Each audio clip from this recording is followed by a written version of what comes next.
Hey, there we go. And we are fucking live. That's it. Boom.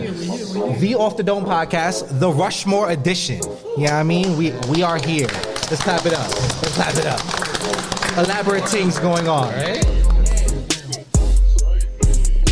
Alright, that's that. Okay, So, boom. Wait. Este 50. This might be 51. I don't know. Just in case, go. You should go 51 to 55 just for the people, just in case. You know what I mean? Damn. Go. 51. There you go. That's number one. Let's go. Keep it going. 53, 54, 55. There you go. Hold on. Yes, that's it. You know what I mean? And here today we are sitting with an illustrious group of individuals. Right? You know what I mean? The co-creators of the community, if you will. You know what I mean? The bricklayers of Bond Street. You know what I mean? The not so quiet storm. You know what I mean? The not so quiet. You know what I mean? That shit ain't really quiet. I don't know. Bad name choice, Hatclub. You know what I mean? It's not working out for me. You know what I mean? The Mount Rushmore of this shit. Y'all know what's going on, man. We have Sneakerfeenday to my left hand side. You know what I mean? I got Noho Nati to my left hand side as well. I got Pvtchwork Tab. I got Saucy Brims, and I got Beardedgoose himself in the fucking building. You know what I mean? Come on, with my co-host. What's going on? Come on. The streets been waiting. I feel like everybody Got drinks. You know what I mean? My cup empty. Wait, my cup. Be careful. There's lots of hats. A lot of money's on the table. A lot of money's on the table. My cup empty. Wait, hold on. Hold on. A lot of money is on the table, y'all. Y'all gotta be careful. You know what I mean? Please. It's bad luck to toast with an empty cup. I don't want. Yes, don't do bad. Do good. You know what I mean? While we doing that, shouts to my amazing productions team here that we got going on. Shouts to my guy Smooth Day behind me. You know what I mean? You know what's going on. Where's my claps at? Hold on. Okay, there goes the claps. Yeah, you can see it better than me. I'm all fucked up in the game. Sorry, yes, I can't raise my arms when I'm talking. I'm wilding. You know what I mean? Yes. Okay, we can't do this though. Boom. You know what I mean? Salute to everybody. You know what's going on, man. Toast. Let me start by saying that, right? But some toasts need more than other toasts, right? This is one of them moments right now that, number one, we're happy to share with Off the Dome podcast. We are by the people, for the people. As cliche as that shit may sound, we're from the fucking soil, and we're here with love, and we got more shit on the way. Rushmore 2 is here. Quiet Storm is not so quiet. We love everybody in the building. Let's toast it up for some dope on the streets. Absolutely. About to hit the streets. I'm fucking up the buttons. That was beautiful. Thank you. Boom.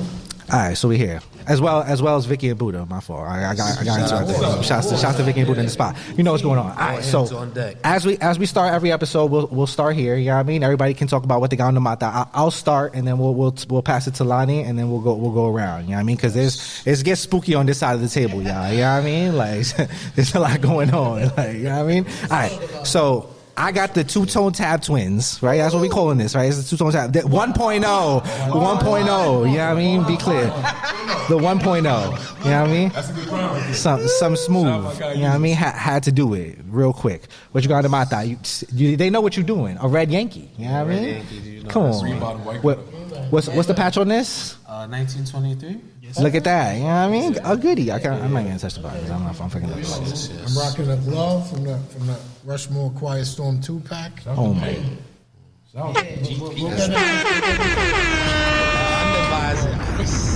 Frosty. What you got on the mata, Saucy? Talk to him. I'm rocking the Frankenstein Marlins.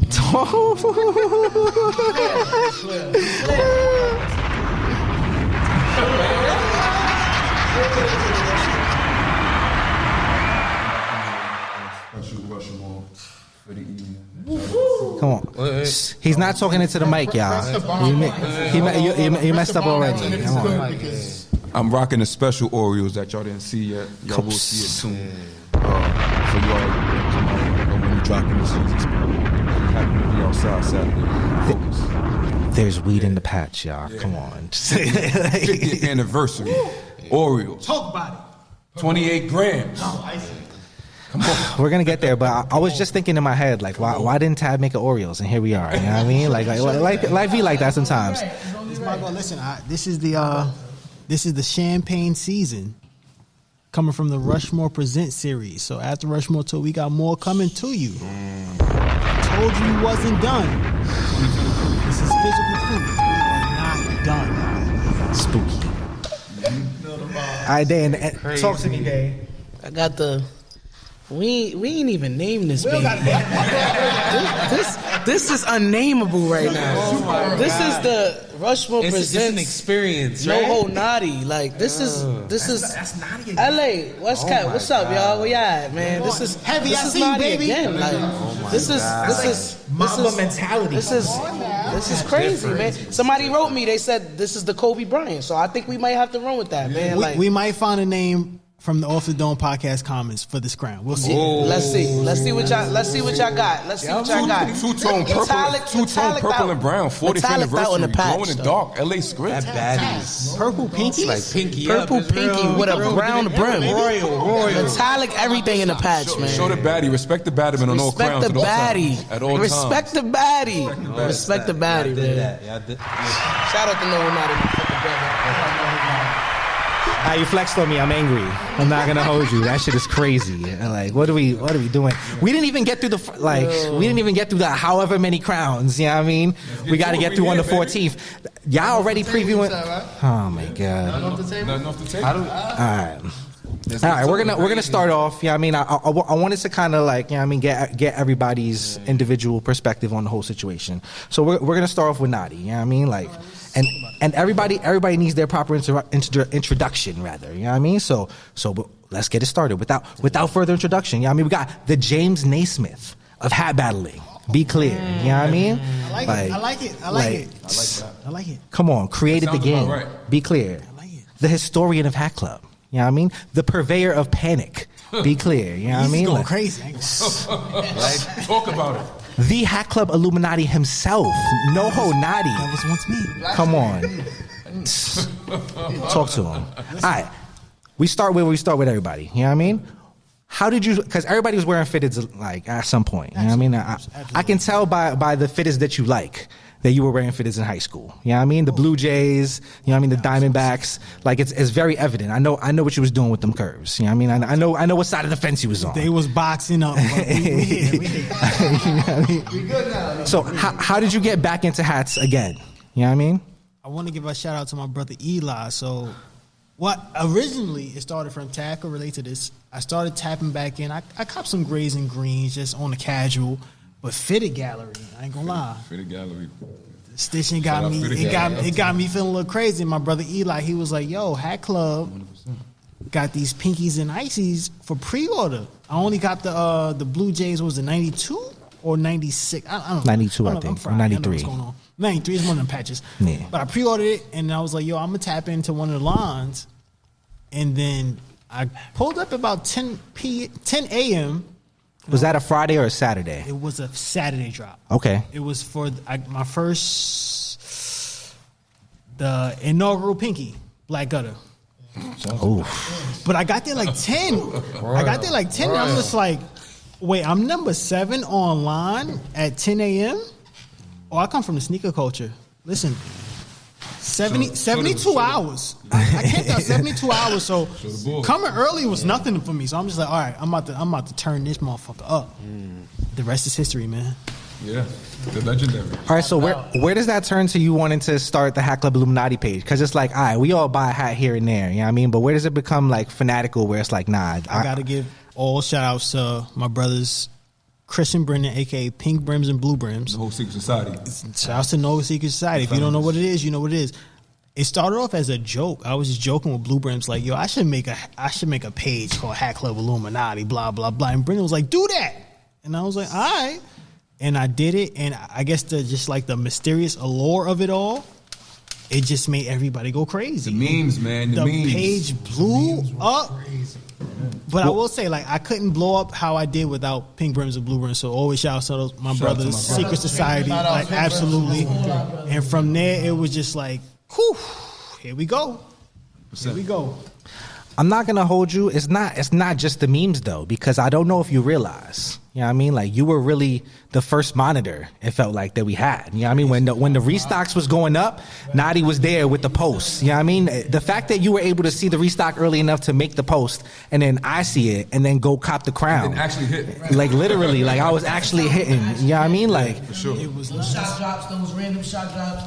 So I used to put them up. I gotta throw this little tidbit in. Like I know people. Like, what was the secret? I need to know. Like how are you finding these things? page monitors? Okay. I had those page monitors going crazy because the first like extreme super panic hack for me was the Travis Scott Brown Pinky Astros. Yeah. That was the first hat. I was like, all right, I'm pulling up the page monitor and I'm going crazy. But after that, like the shock drops was, even though some of these shock drops was before that, it was just like it's like cheese catching the page monitor for the one time. Like I had to go crazy. That's wild. I'm not gonna hold you. You helped me. You know what I mean? So I'm forever grateful. You know what I mean? You can hear the genuineness in that. My points, no lie. Listen, No lie, because I wasn't even thinking about points. I was just whatever, and then I was like, nah, he got a strategy with these points. It was crazy. Yo, the points secured a lot of shit, but I got to throw this little tidbit in. Like a lot of people came to know Yeezus in season 3, but like recollecting Yeezus was on the lines with me the whole time, which was nuts to find out. So when I seen the Highlanders, I remember me and my homeboy Rose, we was 1 and 2 in the line. We was going for the shout out to Rose. We was going for the 64 Cardinals Pinky, and the Highlanders was the same drop. So when Yeezus hops on the battle and shows, I'm like, oh, this motherfucker here was here the whole time. Blew my mind. I ain't gonna lie. It blew my It'd be like that. I mean, COVID just kind of got me a little bit scary. I'm not gonna hold you. Speaking of, so COVID happens. You know what I mean? You have the Noho Secret Society meetup on Bond Street for Con Candies, right? Absolutely. Probably the first official meetup, I would say, right? Absolutely. People was. try to debate me on that. I don't know why. I think that's the first official meetup. Absolutely was. Tell us otherwise. We all know that. So Absolutely was. That was the first event ever on Bond Street. Literally. So how does that come about? Like who reaches out to who? Like whose idea is this? You know what I mean? Because it was a situation, scavenger hunt vibes. You know what I mean? I mean, Yeah, right? collectively we came up with the blow, but shouts to MVP Panda, shouts to Panda. Davey like really helped us get this shit together, and then Just was just like, oh, this is my Just impersonation. Oh, it's no problem. I'll pull up to the block with my iPad and I'll do this shit right there. And I was like, oh, shout out to Just. Shut up, PVTchwork. Shut up, Pvtchwork. Like he knew me as a face then, but for him to pop out and show love, like he was invoicing people on the spot, like, and they was doing the challenge. I was like, yo, shout outs to Davey and Just because they helped us start pushing what was going on, man. Yeah. So is that like it? Interacting with those lives, is that kind of what made you comfortable to start your own live? Like to make you like hop on IG Live and just take over? Before I went live, like the only people that would go live was really like Pink Brims and Just. Yeah. And they would just do like random lives about nothing. Just would do invoices late night. But you never revealed yourself. I didn't. What was the strategy behind that? I didn't show my face because I was like, all right, I was following Pink Brim's lead. I'm like, all right, I guess this is how it goes. You don't show yourself. But you guys were the Secret Society. Yeah, I was like, I guess you don't show yourself. True. Most people thought Noko Slim was me before I revealed it was me. Yeah. Shouts to Kyle. Shouts to my guy Kyle. But Noko. Telling everybody he was Hatclub Illuminati. But He told me that one time. one meetup, listen, On the block. it was one meetup. The Costa had me going crazy. I came home and said, yo, I don't care. I'm showing my face on live. And I did a couple battles before I did that, but after I showed and revealed who I was, granted, the people who came to Cotton Candy meetup, they figured it out because it was like, oh, it's 3 people here wearing cotton candies. We know you not low. We know who you are. But once I showed my face on live, like everything blew up, and I'm like, oh, this is a thing. This is different. It went from 11 views to 34 to 56 to 73, and we on live. Panda, we Cicala talk 100 live, like it just went crazy. So what live was that? Can you remember like what live that that like after you finished it, you was just looking at your phone like, oh shit, like, you just did the. Because I'm not gonna hold you. By the time I was in the shit, it was already 400, 500 motherfuckers in that shit. Because I'm not gonna lie, like being on IG live, like it take a lot of energy. You feel me? Like to like afterwards, like Lonnie will tell you, like, he'd be like, I'm drained. Which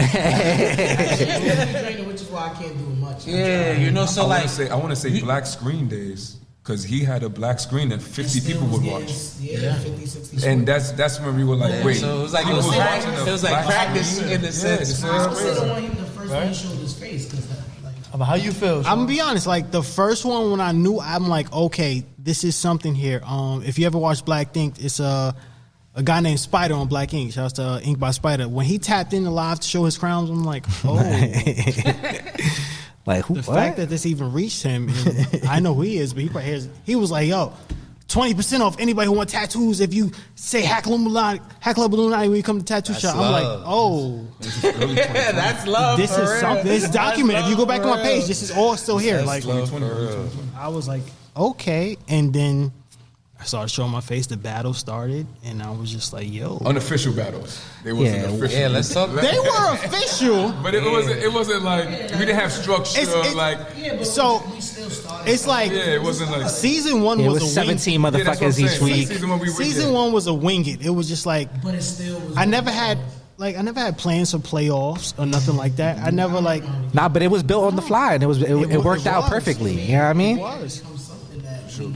I hit them up. I'm like, yo. Y'all want to be judges? I'm like, I think we gonna do playoffs. So y'all want to be judges because y'all doing what y'all like.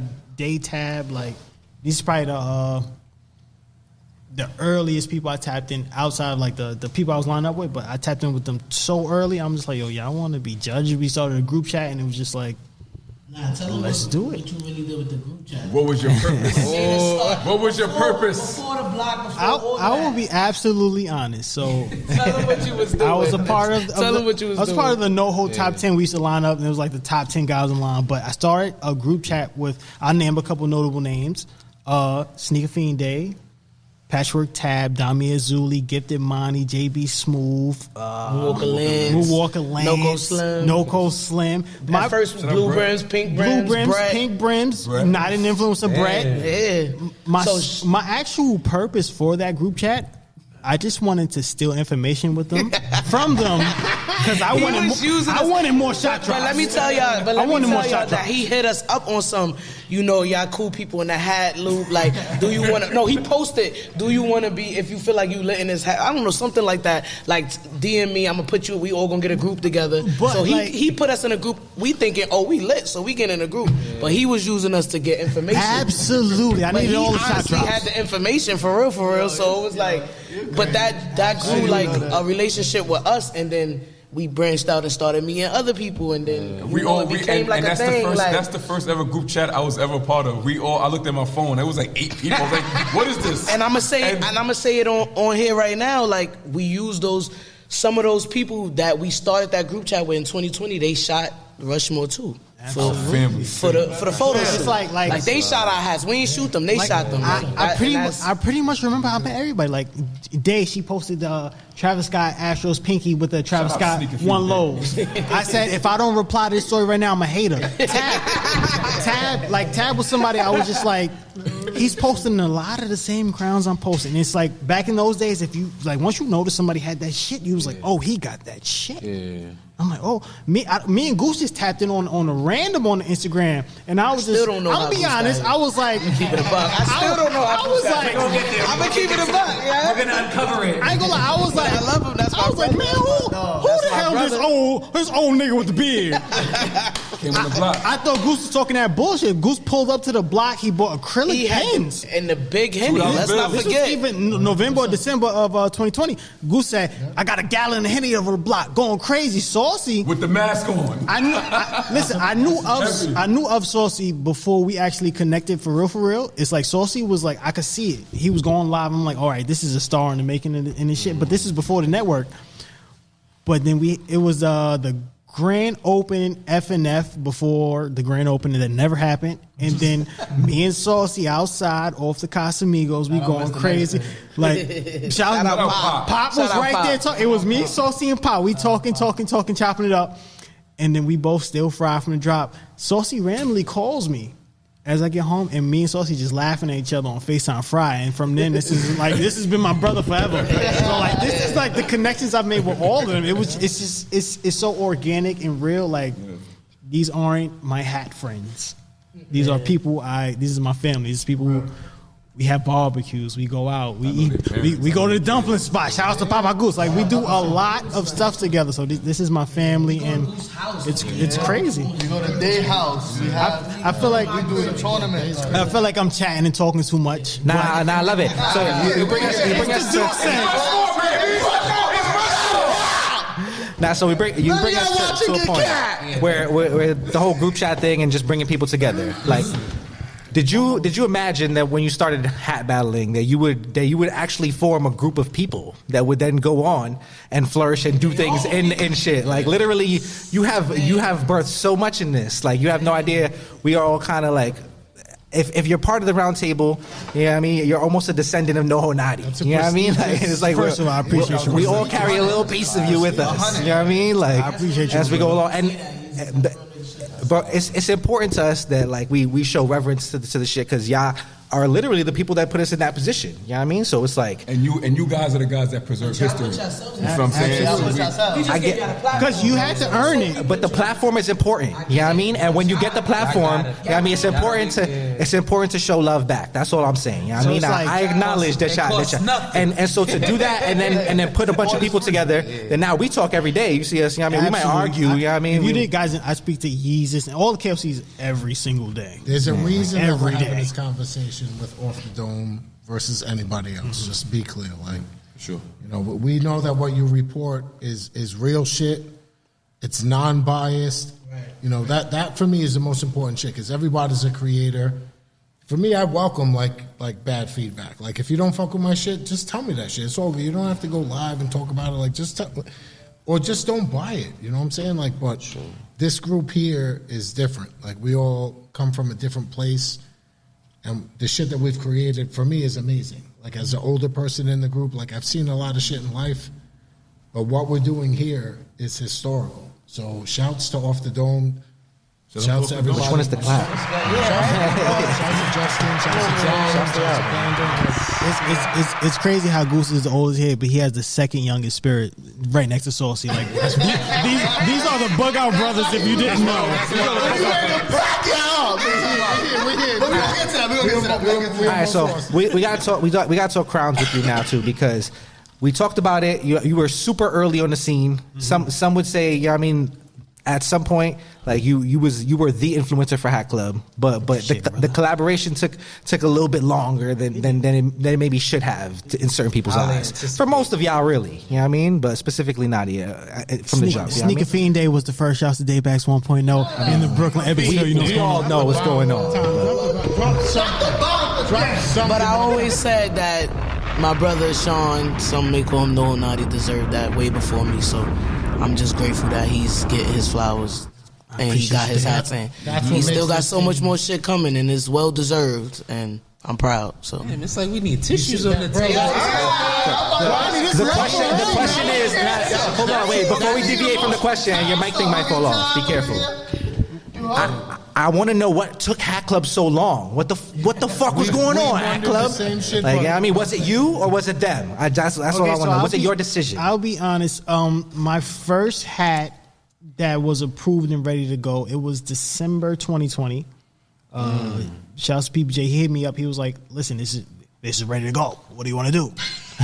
But at the time, it was a all orange Blue Jays 30th anniversary Royal Bottom. And it was too close to the frozen tangerine icy. So I was just like, I can't do this. So I was just like, I'm going to sit it out. And then, but I'm going to be honest, like, it was like the stars aligned. I was not meant to do that hat, because if I didn't, maybe Rushmore wouldn't have come. Like, my first hat was meant to be a part of Rushmore. So I'm just like, the stars line. I'm happy I didn't do the hat because if I did that hat, honestly, it would probably be fufu kaka today. It would be ass. It would be Everything happens for a reason. absolutely. Everything So happens for a I'm reason. just like, yo, it was meant to happen this way. And then shout out to you because you ain't let that like stop you. You know, like Absolutely appreciate you, my Shout out to Hat of the Year. Oh man, What time is it? It might be. Jesus, what's up? What time is it? Yeah. No, we still got time. Okay, be clear. Maybe later in the episode. All right. So speaking of crowns, you know what I mean? I feel like you guys specifically, I think most people at the table, you know what I mean, partook in custom crowns. You know what I mean? Before it took time to make collaborations, you know what I mean? You guys made your own crowns. Can you talk a little bit about like what inspired, you know what I mean, going in making custom crowns, the Nati crown, you know what I mean, the Nati with the N. You know what I mean? There's a bunch of them. I could go down the list. It's here, right? You know what I mean? Noho Secret Society has joints. You know what I mean? I mean, we'll get into you, of course, Day, you know what I mean, Jiggy Series, Bucky, you know what I mean? Let's be I know clear. what's going on. It's post-production, but I was so nervous to ever drop this hat. I'm like, yo, people ain't gonna fuck. Because originally, like, I was getting advice, like, put the Nati demon on the front. I'm like, nobody don't want no demon in front of their hat. And then I think I was shopping with Blue Brims, and he was like, I think I found something. And it was an old English N. And I was like, okay, that's smooth. Like, I can rock with that. I never got, granted, the Nati shirk is on the side, but I always wanted an official side patch. I just never got it done. But when I seen an old English N, I was like, okay, maybe the people would fuck with it. And to my surprise, like, they really, really did. Shouts, but Papa Goose took it to another level. But the crown is We here. gonna get to that. The crown is here. Is my We point. gonna get to that. The crown is here. I like how he quickly dished that because I was gonna ask. Because you got to. I like how he did that. Yeah. I like how he did that. But we on. Because now I want to know, would you do a 2.0? The minute I get a patch to my liking that's fitting, I'm going to White Ash Industries and we're going to get drop a that hat for done. We gonna make it go crazy. Just know that. Shout out to Beardedgoose. There they go. Smash this table in half. I would. Absolutely. We gotta behave. There's bricks on the table. You heard? We gotta behave. It's a lot of money. Lots of money. Can you talk Jiggy Series and just custom hats early in the game? What made you want to make customs? How that was? You know what I mean? Yeah, so me and my, I have a brand, Jiggy by Jiggy, with my brother Rel. Shout out to my brother Rel. We, I got into the fitted game, and, at the time we didn't have the outlet to make our own crowns and stuff. So I'm like, yo, like, I want to do a fitted, like, with our, like, our logo, our patch or something. Me and my brother got in the lab, he cooked up a patch. We was like, all right, we're going to do this. So I end up doing a Yankee with a red bottom. Mind you, I don't really fuck with red. Like, red ain't my thing. I'm a blue type of nigga. If you know, you know. Yeah. But we did a red brim. We was like, we're gonna do a Yankee. We found some Yankees in like a random, I think it was like one of them little fitted stores in Queens. No patch. I'm like, all right, we just gonna grab these. We're gonna take them to Broider patch them. Long and behold, maybe 2 weeks before they came in, my nephew passed away. My nephew was a big, he was in the streets. He was a big ape. He banged with Red. So it was like, yo, like Rel, like, I know you got a lot going on, but I got these hats. They came in. I paid for everything. You don't got to worry about it. We gonna call these the Buckies since the brim is red. I'm like, yo, that's crazy, bro. Like, let's do it. And we dropped it, and like, shout out to blue brims, pink brims. I think Kyle got one of them shit. Kyle, like a few rich Jews. Shout out to Jews. Like, mad random people grabbed them and just showed love from day one. And I'm like, yo, people really fucking with these. Like, and then like, I swear, like maybe a couple months after, Hatclub, shout out to MVP Panda. She reached out to me and was like, we doing a female pack. I want you to be a part of it. And I'm like, wow, I really get to create some shit. This is crazy. So we get too far ahead. Listen. Yeah, we gotta get to that.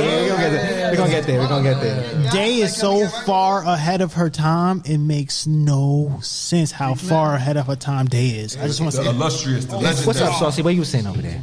Can we pour up my brother? Oh yeah. Y'all cups is looking bad. Can you get yourself situated? No, bro.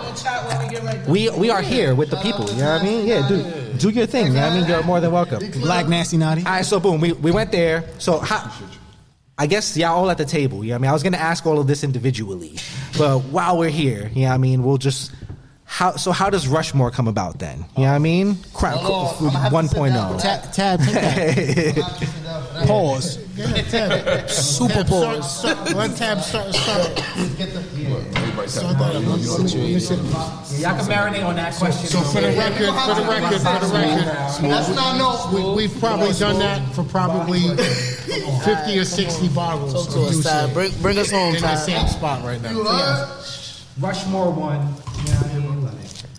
Like it's been a long time coming. I'll set it up. You know what I mean? Hold on, wait. So it was a long time coming. You know what I mean? Like it was a long time coming. You know what I mean? Like the people were clamoring. You know what I mean? They were panicking. They wanted to know what's going on. Like when are these group of people finally gonna get their recognition? You know what I mean? They're just due.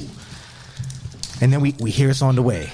You know what I mean? You guys start with the memes. It gets wacky on the stories. I'm not gonna lie. I start seeing weathermen. I start seeing weathermen I've never seen before. You know what I mean? I'm like, what's going on? You know what I mean? This is Fox 27 in Wichita. Shout it out. Oh my God! Sure. Everyone's panicking. Shout out to everybody that like the weather memes. Shout out to Tab for the weatherman. So how does this come about, Tab? So they want you to tell a story. I'm gonna point the mic towards Day just in case she has anything to say. But yeah, for sure. How does it come about? It's on you, kid.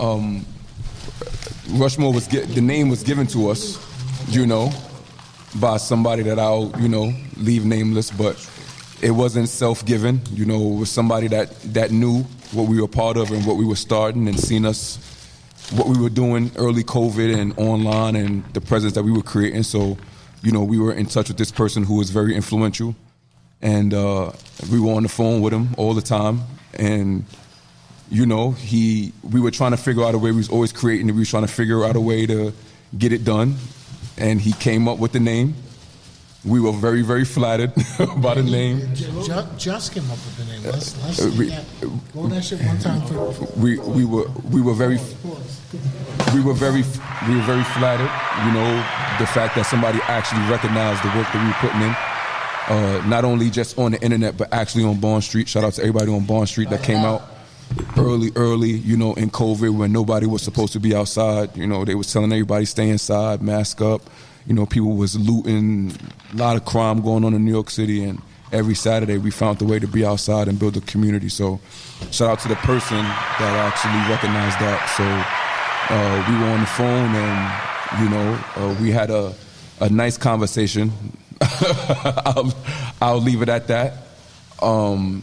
And shout out my family that felt the same as I did. You feel what I'm saying? And like you did, like a lot of people did, it was time for us to get our just due. A lot of people came to Bond Street when there was no Hatclub.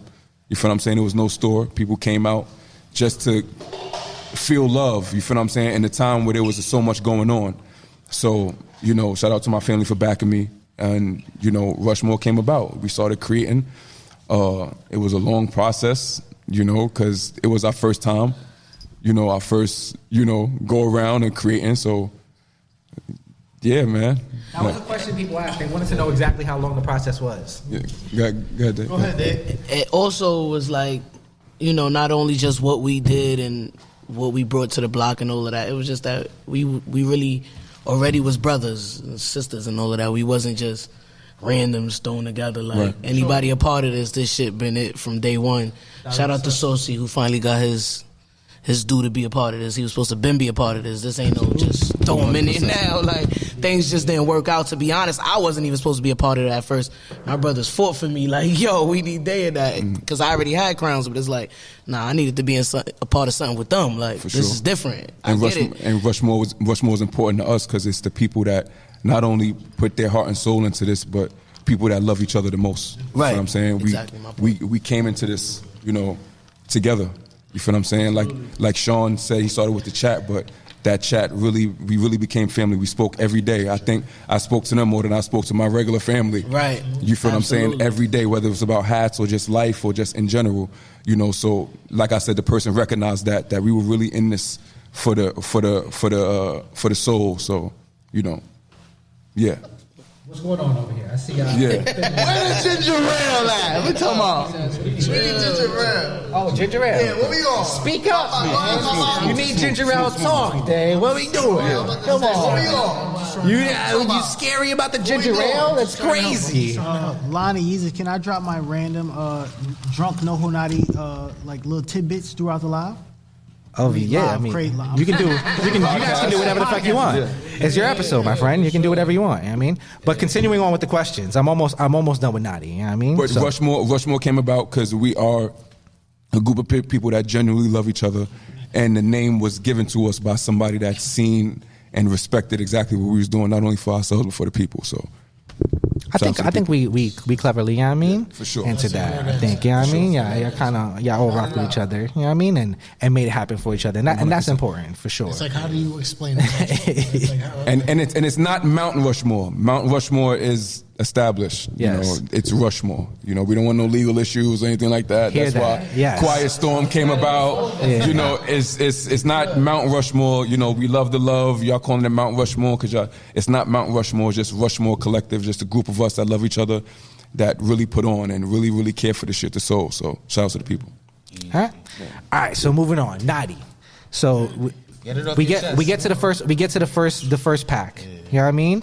And you're on record as saying you're not as happy with your output at first. You know what I mean? Like, so what is that like? What is the pressure like? You know what I mean? Creating crowns with people that you respect so highly. You know what I mean? And just that competitive nature.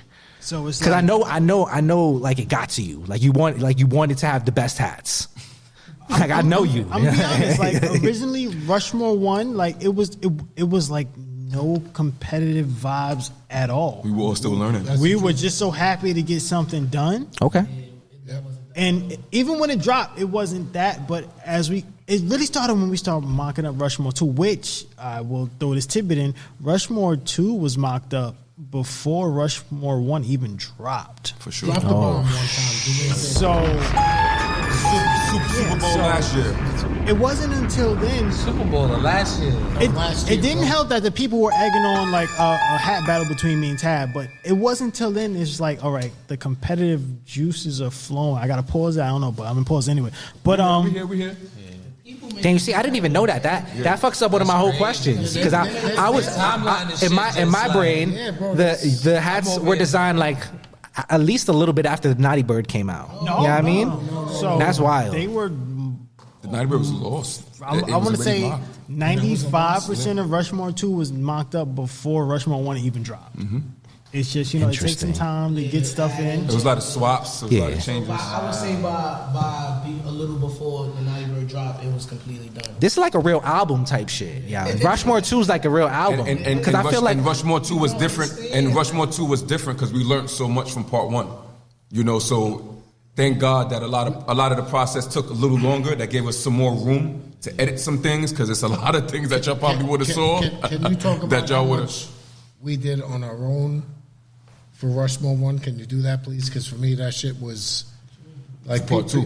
Also, I mean, for the first drop, I'm saying there were a lot of things that were done by choice, right? Like to make it what it was, right? Like if there's a special moment, like there was a red carpet rolled out for Rushmore 1. Like, Be clear. You're in the bomb one time. Like I was standing at the very front of I've that. never been to a store where a red carpet was rolled out. Like, it was crazy. I remember that. It was crazy. I just got to throw this in there. Speaking of Rushmore 1, like Rushmore 1 is for the most part, an improv pack. Like these aren't really designs we had. This is what we're saying with how it came about. You know what I mean? So you gotta let the people know because I know the story. It's like but the people don't know the story. One day we're thinking it'd be cool if we get some hats one day, and then the next day we're actively mocking up hats with PBJ, and it's just like we're thinking of these things on the spot. So looking back, I can say I would have redone some of my Rushmore ones over if I could. Looking back, I mean everything's in hindsight, but it's improv. It's just you're throwing ideas out instantly. Like you just got to think of it on the spot. But for the most part, I mean, I'm still happy with my Rushmore ones, but looking back in hindsight, I would do some things differently, but I'm not going to sit here and have my head up my ass like, oh, my shits are perfect. They're like, nah. If I didn't feel I could do better, I would be stuck in that same space, and I would just be designing ass. If you get stuck in your ways and you don't hear what people want, what people think, but at the same time, what you like, you're just gonna be doing some ass. I ain't gonna lie. Like you gotta hear it out. Doing some ass is crazy. Like making crowns on the spot. Like, that's what I wanted to piggyback on. Like, it was on some, like, originally, well, I don't know if you want me to, because I was going to talk about my first crowns, but you said don't go too far. All right. So on Rushmore, We got to Sneakerfeenday. on Rushmore 1, you know, like Sean said, to piggyback off what he said, like, we got randomly hit up, like, all right, let's do it. And it's like, wait, Not wait, just what? one. I Like, got to knock out a few. knock out 4 hats each. And it's like, wait, hold on, what? We don't have no ideas. We have no... All these mock-ups you see on the gram, we don't have time. We didn't do that. It wasn't no mock. We didn't see no mock-up till weeks later. We didn't see no mock-up. Like, it was just, all right, I'm gonna do this color, this color, this color. Put like what color? What color on the spot? What color you want? I'm like, I don't know, gray, yellow. Like it wasn't a think about it for 3 days and come back to me with the no. It was right now.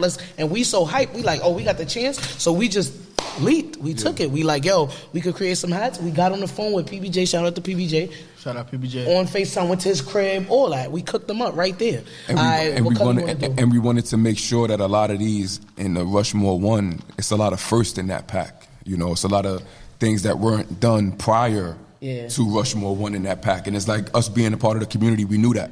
So we know what the community wanted or what they was asking for, or what they was looking for. It was young. I mean, it was early in the community, but you know, we a part of the community, so we know what we like. And what we like, 9 times out of 10, the community is gonna fuck with. You feel what I'm saying? So it's like we had to create something that embodied that. We wasn't gonna create no trash at the end of the day, but we knew we had to create something that the people was gonna love. You feel what I'm saying? But there was a lot of first in that pack that went over a lot of their head, and I was the first one to use that Metro Dome patch. You know, Hatclub tried to sneak that Minnesota Vikings in before me. I also was the first one to use that. And she was the first to use the All-Star patch too. They tried to sneak in that Broncos crossover. Nah, they got it. Chill out. Now, I will say, Chill out. For me personally, when I did my first ones, I didn't think about the consumer at all. Yeah, that's what I was going to say. I just completely thought about what I like, and I didn't know if... I didn't even consider the thought that maybe what I like won't transfer to the everyday consumer. But for the most part, they sold out. So, you know what I'm saying? I'm going to piggyback off what Sean said. I didn't create for the consumer. I honestly didn't know what the hell I was creating. I'm going to keep it all the way a stack with y'all. I just knew some colors that I like in hats and just said, yo, what you want to do? And I said, okay, I'm going to do this and that. And it's like, I do feel like for the most part, a lot of my crowns that I may have felt, because my team will tell you, I'm the hardest critic on myself out of the team. As soon as my hat come in, I hate it. It's ugly. I don't want it. What is it I do? My team busts my ass. That's literally how I... But she got the pattern. That's a fact. Drop that ball. Word. But that's literally how I always feel. So when we first got Rushmore 1, I was disgusted. Like, what the hell did I do? But now, over time, I won't lie, they have grown on me. I still feel like it's things with my Brooklyn that I could have tweaked, I could have made a little better. But for the most part, the rest of the crowns is like, all right, but those was just colors that I just felt looked nice together. I thought about a sneaker I could wear or a fit I could throw on that'll tonal out. Like, you know, it wasn't like, it yo. sounds like you guys just literally pictured all these crowns in your head. Like and my twins was, a lot of these hats were inspiration hats, so a lot of them was kind of easy to make, but kind of hard to make at the same time because you got to look good.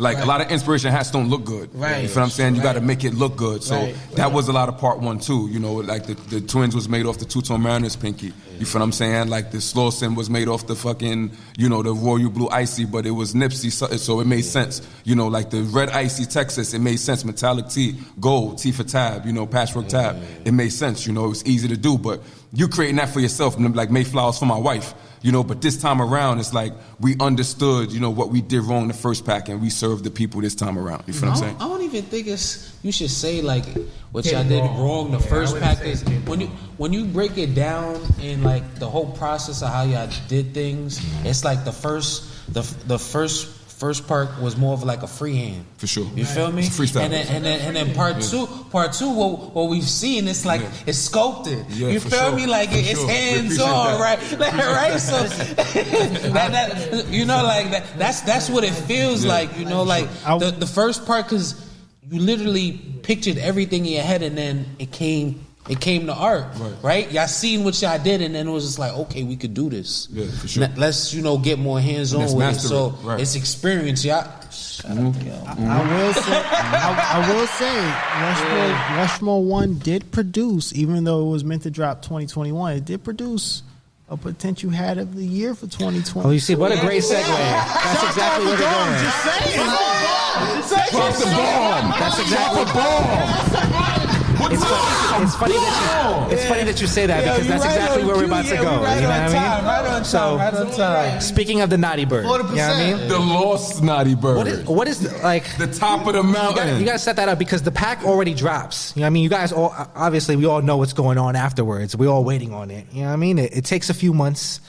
It finally comes in. The picture goes up. The panic starts. You know what I mean? And online panic is a little bit different too. You know what I mean? Because you guys can say it's way harder to produce online panic than it is to just make an in-store exclusive. But you got to remember, the people saw the Naughty Bird in the pictures first that we drew for Rushmore 1. A lot of people didn't know that had existed until they seen that picture of the drawing. Shout out Scruff Guard. And even still, not a lot of people even see. They wasn't paying attention, like Goose was saying. You had to watch the whole animation to see it. Yeah. Sure. You know what I mean? So let's talk about like what that's like for that to drop and do as well as it did, and how it kind of just evolved over time, and it's still evolving, because now it's about to be hat of the year probably. You know what I mean? You might not believe me, I still don't believe the shit. Like, sometimes I might lack confidence in myself, but I just still don't believe what the hat did. I want to say something about the Throw DVD. Go crazy, Saucy.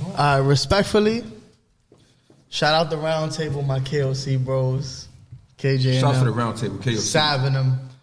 But I want to say something. So we was in the chat one time, and they asked a question. They said, like, if your house was burning down and you had one crown to pick, like your right hand, you pick the hat out your whole collection, and your left hand is like your mom.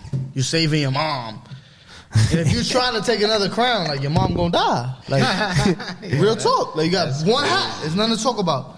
Me personally, nobody, that's my bro. You know the vibes. Till this day, I got my own crowns. We gonna get into it. I got my own crowns. Don't think it.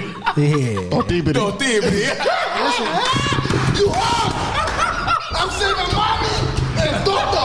Listen. That's it. Listen. I to this day. I tried to name it the Tier Zero.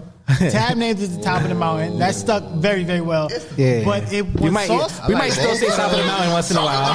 When Saucy said, when he went in his story, this is the Totibri. I don't even know what that means. I didn't know what it meant. It's not a real word. It's a word now. It wasn't. It's a word now. We make up a lot of words. It's really the Totibri. Shout out to Saucy. Like, he done named, like, feel me? Like, shut up, yo. Favorite hat in my collection right now. And shout out to the Totibri meetup in Bond Street. Yeah. You are? Shout out to everybody that showed up. Shout out to everybody that showed up and showed love, man. We love and appreciate y'all. That was a legendary picture, legendary day. Y'all seem to forget that is a part of Rushmore 1. Don't be clear. Be clear. No, it's definitely a part of Rushmore 1. Yes. Gold and silver with them. You know what I mean? All right. I think we can, since we have everybody at the table now, we'll hold the Rushmore 2 crowns to the end. You know what I mean? We don't have to go through each person's crown at the end of, you know what I mean?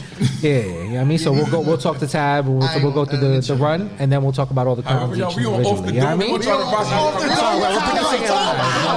what's up, Lonnie? We're down with y'all right now. All right, so I love y'all. Yo, what's up? Lance, let me chill. Yo, shout out. We off the dome. all right, Yo, so off the dome. Shout out off the dome. we're gonna move to Tab now. Shout out. You know what I mean? Noho Nati, Lonnie, the legend. Yo. Shout out my brother. They was calling him Yusubik. His name is Jesus. Be clear. Shout out Vicky. But we here. We on time, man. Come on now. Talking about. Yo. We got our introductions. We gotta do that. All right, so boom. The protector of patches. Right? Be clear. Indeed. You know what I mean? I'm not stopping until every patch is protected. Come on.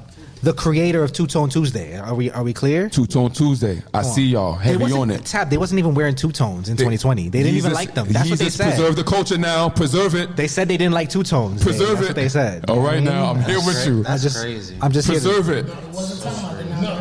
Preserve it. Me too. But listen, Jesus, before you finish the monologue, if you scroll back down on the Hatclub pages, there wasn't many two tones, man. Yeah. You feel what I'm saying? Until I started shouting that love, two tone love. Shout out to the people that shout out Sav, Two Tone Sav, the people that really rocked the two tones early 2020, 2021. Shout out to the OG Two Tone Braves Pinky. Be clear. Two Tone Mariners Pinky. Be clear. Two Tone Marlins Pinky. Be clear. Jesus, we here though. The A is free, but the V, they gotta pay for that. they gotta pay for it, man. Don't get that letter in the mail. Sir Patchwork Tab himself. Don't get the letter in the mail. All right, so we start where we start with everybody. I mean, how did you originally get into Hatclub? You know, I mean, how do you find that? What's that story for? Because some people, it's like I'm scrolling on Instagram. A lot of people, I'm scrolling on Instagram, I see T-Mark. You know what I mean, or somebody like that. You know what I mean? It's like, what is this person wearing? You know what I mean, how does that happen for you? Like, what's your first contact with Hatclub? Early mid 2019, I want to say, because I worked on 59th Street, Bloomberg. So I was going down there. My friend Jerome, shout out Jerome, worked security at the job. He used to wear fitteds here and there, but I used to have these two fitted gallery joints I used to rock all the time. You feel what I'm saying? Shout out to the Psycho. I had the Yankee Psycho, Twin Tower Psycho. I had the New York two-tone Psycho. You feel what I'm saying? So I used to go to work every day, business attire, but I always had a crown on. So he used to wear some hats too, so he used to see me in the elevator. He's like, yo, shout out the Crown here and there. So he used to tell me, yo, it's a spot downtown called Hatclub. And he used to show me the pictures. This is mid-2019, y'all. So I used to be like, all right. He's like, yo, like, you know, they got grays, greens. We should go down there one day. So I went down there one day with him on my break. Went to go check it. With some stuff there. I copped something. So there was Green Eggs 99. Shout out to the Yankee. The first hat that I ever fell in love with. That really sparked my love for the game, the Green Eggs 99. That's, if you own that crown, you know, that's a special crown, not only for me, but a lot of the community, because that started our love. You feel what I'm saying? A lot of people was doing it before, but you know, that 99 broke a lot of hearts. So they dropped it early before he showed me the picture, and I was like, what is that? I'm like, that's a pinky on that? And he's like, yo, bro, like, they got these pinkies, go fuck with them. So I heard that they was dropping it again. This is February. You know what's crazy? Before you continue on, the notes literally say talk about the green pinky, like right after that. So it's just crazy that you went there. Literally, I showed Day the notes. It says talk about the green pinky. So we here. If anybody knows about that 99, that's a crown that really changed my life. So he told me about we was at work one day and he's like, yo, I forgot, yo, they dropping a 99. So I said, bro, you're lying. Like, no way. So he said, yo, they dropping and this is February. Everybody knows a cold day in February. Right. So he went out there and that was my first time actually camping for a hat. It wasn't camping, I was there early, but that was the first time where I was like, wow, I'm leaving the crib at 7 o'clock, 6 o'clock for a hat. I definitely am. So went down there, was a line already, and that kind of fucked me up. Because we come from Sean was probably third in line. Second. Shout out to Rose. My brother Rose was first because I don't skip me, but I was second. Don't do that. Shout out to my man Rome. Shout out to my man Rome. It's crazy how Bond Street works because the first time that I actually was in a line or actually attempted to camp out, I was parked on Bond Street in a car, looking at the line in the morning. I'm like, wow, it's a line for hats. I didn't get the hat, unfortunately, but that day, I was like, okay, this is serious. This is serious business. So that's everyone's villain origin story. I showed up to NoHo, didn't get my hat, and then I bought every hat that existed. This is serious business now. Like, you feel what I'm saying? Happen again. Like Sean said, you know, we come from the sneaker culture. We created monsters. Just I come from the Steel 10 camp out at Nike Town. I come from the Galaxy Foam drop on Foot Locker 34th Street. You know, House of Hoops on 25th Street. You feel what I'm saying? I come from those drops. So it's like, you know, seeing the hat and you coming out there and you didn't get it, it changed me. So I think every day after that point on my break, I went downtown. I used to jump on the 6 train from 53rd and Lex and go downtown, get off Astor, walk to Bond Street, just in case I missed something. So that was my first, mid 2019, from saying before the world ended, that was my first experience with Hatclub, for sure. Can we talk about buying hats in 2020 and like what goes into, because there's so many gems that were coming out at that time, and it feels like you had almost all of them. You know what I mean? But I know you couldn't have all of them. So it's like what when it comes to like picking a hat at that time, because everything was panic. It felt like, you know what I mean? Everything that we saw felt amazing at that time. Right. You know what I mean? Right, for sure. So like what is that about? And what is it like actually buying hats for you that early? Like online kind of shit. Well, like 20. Are y'all okay? Saucy's bladder is just very horrible. All right, continue. As people know, when COVID happened, the store was shut down. All the Noho stock got pushed online. Didn't have anywhere to sell the stock. So like I was saying, I was familiar with Noho prior to the shutdown. Maybe 6 or 7 months prior to the shutdown. Like I was saying, I was going down there every day on my break to make sure that I wasn't missing nothing. So when they shut down, I was at work. Everybody was at work like scarily, throughout COVID, once a week, twice a week. I would go down there and they put up the post finally throughout March that the store was closed. I don't know if everybody remembers that post. Yeah. But that post hurt me. Because that's when I first started to get in my shit. You feel what I'm saying? I was like in there every day. I copped some grays. I copped my. You was getting everything you needed. The first pinky I bought off the shelf was the Blue Jays 93 pinky, no Batterman, off a Hatclub shelf. And I caught middle of the day. I walked down there on my break. Jumped on the train, went on my break. I grabbed it. So when they put up that post, it was shut down. I'm like, damn, I only got like 5 Hatclub hats, like 6 Hatclub hats. I was addicted at that point. Yeah. So I started to tap into the community and everybody used to say like, shock drops and this is that. I didn't even know that there was a website. Honestly, I didn't know there was. Just told me one day we was in the store early 2019 and he mentioned something to me one day like, yeah, that's for .com. And I was like, what the fuck is .com? And he's like, oh, it's our website. I'm like, y'all got a website? He's like, yeah, we have drops in store. I was like, oh, okay. And it's crazy that 2 months later, the world ends. You feel what I'm saying? And I got familiar with the website, so I got familiar with Day and Pink Brim. Shout out Pink Brims. That was my first appearance. So y'all was all game planning together. Yeah. We need to talk about it. Because we were important. People need to know how y'all was buying. Was it Apple Pay? Because we all knew that's why we said the group chat was showing. We all knew at that point what the stock was at Noho, what was limited, because we were kind of familiar with it prior. Right. They was waiting in lines, so we kind of knew what it was prior to the shutdown. So when it shut down, we knew that where were these hats going to go? They got to go somewhere. So that's where Sean came in with the monitors. He would post the memes and say like, following him helped me. Following Pink Brims, shout out Pink Brims and Blue Brims, following them helped me. But I had 3 or 4 phones throughout COVID, getting Hatclub drops. Wow. My wife had 2 iPads, phone, 2 cell phones. You feel what I'm saying? I had to get it done because we knew that the stock was low. So a lot of the early COVID 2020 hats I was getting because I had 3 or 4 phones in the house. You feel what I'm saying? Apple 2 iPads, 100%. Right? And my wife can attest to it. She knew every day 2 o'clock. Every day. If anybody knows before 2 o'clock, open your phone. I used to talk shit like, nah, Tab got a plug. Any fucking way. He's securing like I'm securing. But nah, he was doing it.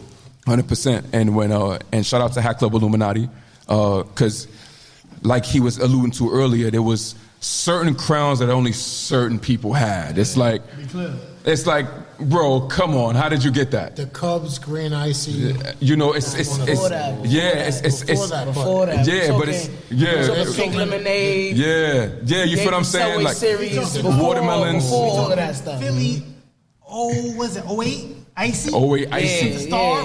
Right. Shock drop, Texas Plain Jane Pinky. We're talking top 30 when it was really top 30. Texas Plain Jane Pinky. It was only a few people, Loco was one of the only people out of our crew that had the Yankee. Because we slept. We had the D-backs. So it was certain crowns that it connected us. It's like, you got that? Like, how you got that? And anybody that's watching, anybody that knows, the culture, it was, early that then, it was a league of extraordinary gentlemen if you owned the crown. Yeah. Right. You owned it. It's like, oh, we cool now. Yeah. because it was a special thing. So Moonwalker Land. shout out Moonwalker Land. Shout out to Moonwalker. Rocky's Pinky shot drop. He was like one of the only people I know who had it. He still got it too. Classic, OG. Classic. The first, when it first, that was a panic. For me, that was my grill. If anybody remembers the picture on the turnstile, y'all don't remember the picture on the turnstile, man. In store right now, Rocky's pink bottom. Y'all be giving me the feels, so I'm not gonna hold you. Damn.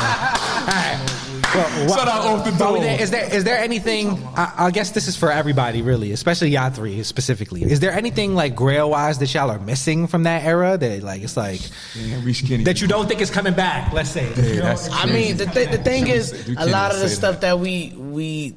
Say it. You gotta say it though. We gotta not say like that, but a lot of the stuff that we wanted, it has come back. So, but for me, it's still that 99 Subway Series Yankee Pinky. I slept on that, and it haunts me still. But also, I wouldn't even say that time, but like Rosie Twins Pinky, like all of us sitting here, like it's like I had that in my hand, and I gave it to State Tac. Like me and State Tac traded me something that's considered McGee right now for that Twins Pinky. So it's like it's little things like that wasn't in that era, but that was still kind of pre Noho opening. That was when Rosie everybody was at Rosie, and everybody don't know that those weren't Roosevelt drops; those were Noho drops. Right, but Noho was open yet, they just went to so they sent it over there. So I can tell you one that's random, and it's kind of like after that era. Is that your only grill day? Is that the only one you say? Is that it? Cause I know you got some shit. You got to okay. It's like mid that time frame, but the final season Rangers two-tone gray bottom. Oh, that shit still hasn't restocked. I was chasing it so bad. Shout out to Reflection. Shout out Reflection for free. Wow. Shout out to Reflection. The community. That was when I was chasing. Another one I'm still kind of chasing is the Marlins two-tone pinky. 25th. Mm-hmm. Yeah. That's still one random one. That slipped through the cracks. What about you, Tab? 99 Blueberry. Which you didn't pick that up though? No, okay. But it's you gotta respect the crowns, right? Oh, for sure. Yeah. We gotta. Yeah, but we gotta. You're gonna get me in trouble. I could have bought it for Lonnie, and I like. Listen, I called him, he didn't answer, and I didn't buy it. So he's mad at me. 99 Blueberry, Blueberry Subway as well was one of the Taxi Gray Yankee Subway. That's surprising. That's really surprising. Lonnie's like, damn, I got a hat tab once. I mean, that's back now. Yeah, it lost. It kind of lost. I'm to Grails, yeah. Slept on a few things. Yeah, for sure. A lot of classic things that came back only came back to Noho. So I don't know if you like the 07 Pinky CR. Yeah. Like a lot of things only came back to Noho. So I don't know if y'all are just sitting there sleeping, but like. All right. It was a classic crowd. They added maybe a little 30 to 50 clip of the stock, but it's still limited as hell. Stop sleeping. Yeah. That's the gem right there. A lot of people don't know. These are crowns here, people. They don't know. You're gonna cause panic. All the resellers are running to Noho right after this. They're gonna be like, yo, Noho exclusives. What are we doing? We are here to preserve history. This is true. If we stop doing this, this thing dies. I was gonna say like Saucy and Goose they were still missing too. Really. So I know Saucy got something that I'm missing a bunch of joints. So what you missing? Two. I don't have any blueberries doing bad, and I had a chance to grab the Rolly from Roosevelt Field. Oh my gosh! And you didn't grab it? I didn't grab it. I don't know why. Life was happening at the moment. I don't have a blueberry. I don't know. He don't have the blueberries. I have your blueberry. Hold on. I have a confession. I'll post it when I get home. Because I don't believe you. I'll swear. Be careful. Breaking news. Be careful. Lonnie don't get caught. I'm gonna post it when I get home. I definitely. You don't have no OG blueberries. I don't have no OG blueberries. Got you. I don't have Sean's Astros hat from Rushmore 1. How does that happen? Y'all don't get no Astro. How does this happen? Let me at least speak my point. I'm a Yankees fan. I don't bro. have Bro, you don't know shit about baseball. I'm a Yankees fan. Let me say something. Let me say something. With the Astros cheating and all, get out of here! You don't know shit, bro. I understand. Wait, Goose, did I not tell you the Astros was going to pack the Yankees? You did. When the World Series. New topic. You bugging. And Sean was relax. right. It's still Yankee. It's still a Yankee show. Let's not get personal. Let's not get too personal. For the record, Let's not get personal. That crown is a fucking gem, and that's one that I'll think about. That's one that got away. You feel me? Like, and the blueberry. I hear that. And the blueberry. All right, Saucy, talk to me. Well, Crowns that I missed out on. yes. Not even just two, but some grills that you know. I'm gonna say Talking to the mic, Saucy. I'm gonna say 2 crowns I missed out on. The Visionary. I ain't see the vision at the moment, but Be like that. I'm gonna go with 1949 Blueberry Yankee. Oh man. I ain't see what was going on, I had to focus. but I focus now. Yeah, 100%. So 100%. number 2, I'm gonna go. I think I know you. It's hard. I'm not gonna hold you. I'm gonna go on some real, like on some for real stuff. I feel like Navy Yankee 1950 Icy. Wow, really? Let's talk about it. That didn't just come back? It don't matter about that. I'm 50? talking about back then. Oh yeah. 50 Icy? 50 Icy didn't come Hold back. on, we bugging Gold. though. 50 Icy? Hold on, gold. Hold on, but time, hold on, be clear. We wildin'. Our number 1 grill is T-Mark 99 that we slept on. Gray bottom, pink in a patch, icy blue in a patch. That is me and Tab ultimate grill that we slept on. If you have that, you don't have that. You don't got that shit, bro. That is an ultimate grill for me and Tab. I don't know about nobody else, 1000%, but that is an 1000%. ultimate grill for me and Tab. I went for the 76. I went for the pinky. We all went for the Panthers. Let's be real. I don't have either of them shits. Yeezus, what did you go for? I struck out on both of them shits. You know what I mean? I ended up with the hat on the hat joint. I was sorry. It was busting, but it's not If the they same. remember that T-Mark drop was a little tactical, shout out T-Mark. I didn't know. Shout out to It was on Thanksgiving. So I'm chilling eating some turkey. I'm taking L's. I was like, oh wait, no, too late. On the real invoice tip, I went pinky because We was pinky But crazy. I regret that with everything in me because that gray 99 is always gonna Yes. be Smooth Day has no T-Mark. T-Mark, restock your hats. Smooth Day don't get capped. Shout out to T-Mark. Restock them hats. So yes, the 90. I got that though, but the pinky. So I'm saying I have none of those. None. if we want to talk about No T-Marks classic, at all? No, I only have a 99. Oh, okay. if we want to talk about classic Hatclub gray bottoms, 99 T-Mark is It's up there. that is a classic gray for sure. It's the biggest regret. 1000%. Man, listen, shout out T-Mark. Shout out T-Mark. All right. While we're talking crowns, let's talk judging. It's Rushmore. Judging crowns. It's You know what I battle mean? season Be too. clear. It's not only Rushmore. Battle season. Yeah, I mean the playoffs are back. Right, like pretty much right now when I this don't know when episode you're drops. gonna You know what I mean? So how is judging crowns changed over the seasons? Because you know what I mean, crowns have changed. You know what I mean, and things change as we move along and as we grow in this. So just can y'all each individually talk about how judging crowns is difficult and how it's changed? Go ahead, Simon Cowell. I am the Simon Drop the Cowell bombs for Simon of the Cowell. group. Yes, I'm the one. They will come in the chat and say, oh, his whole clip is dirt. His whole clip is dirt. Everybody voted like that. Come on. His whole clip is dirt. That's why. Go ahead, That's why Dan. when niggas be on some, oh, it's biased. It's really not because I hate you all. Like I don't. When it comes to battle season, I hate everyone, including my judges. I hate everyone. Time So- Goose. How many times we heard, yo, y'all losing me, y'all bugging out. Y'all lost me.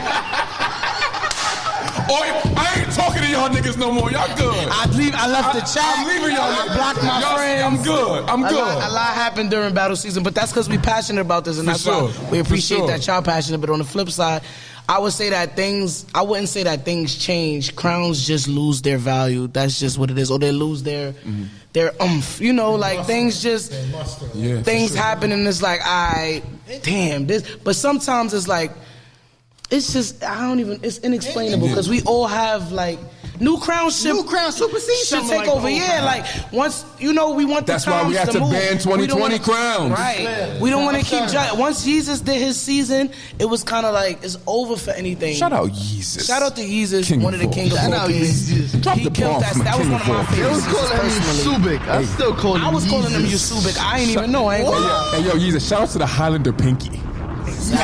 Drop the ball for the Highlander Pinky. I don't care about a restock. I got a fact check. All right, for a fact, I know Yeezus dropped the Nationals Pink Lemonade. Like one of the first people I know dropped. Duo Yeezus, too.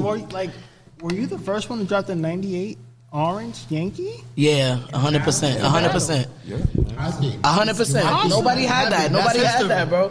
Nobody had that. Yeezus was like. I'm talking about people that was battling. I'm just like, who the fuck else? So it's like at the time, for us, it's like we gotta judge according to the times. We can't still be stuck in. It's been better crowns. It's been crowns that deserve they shine too. So that's why we had to do things where we banned 2020 because it's like, come on, y'all can't keep showing the same crowns. We want to see different things. We want to see new crowns that's bringing things to the table also. Like, we get stuck in this, the classics, the this, the that, but it's a lot of great crowns that's made that's now. Like, so that changed judging a little bit because we gotta push out the, damn, this is a crown I still want.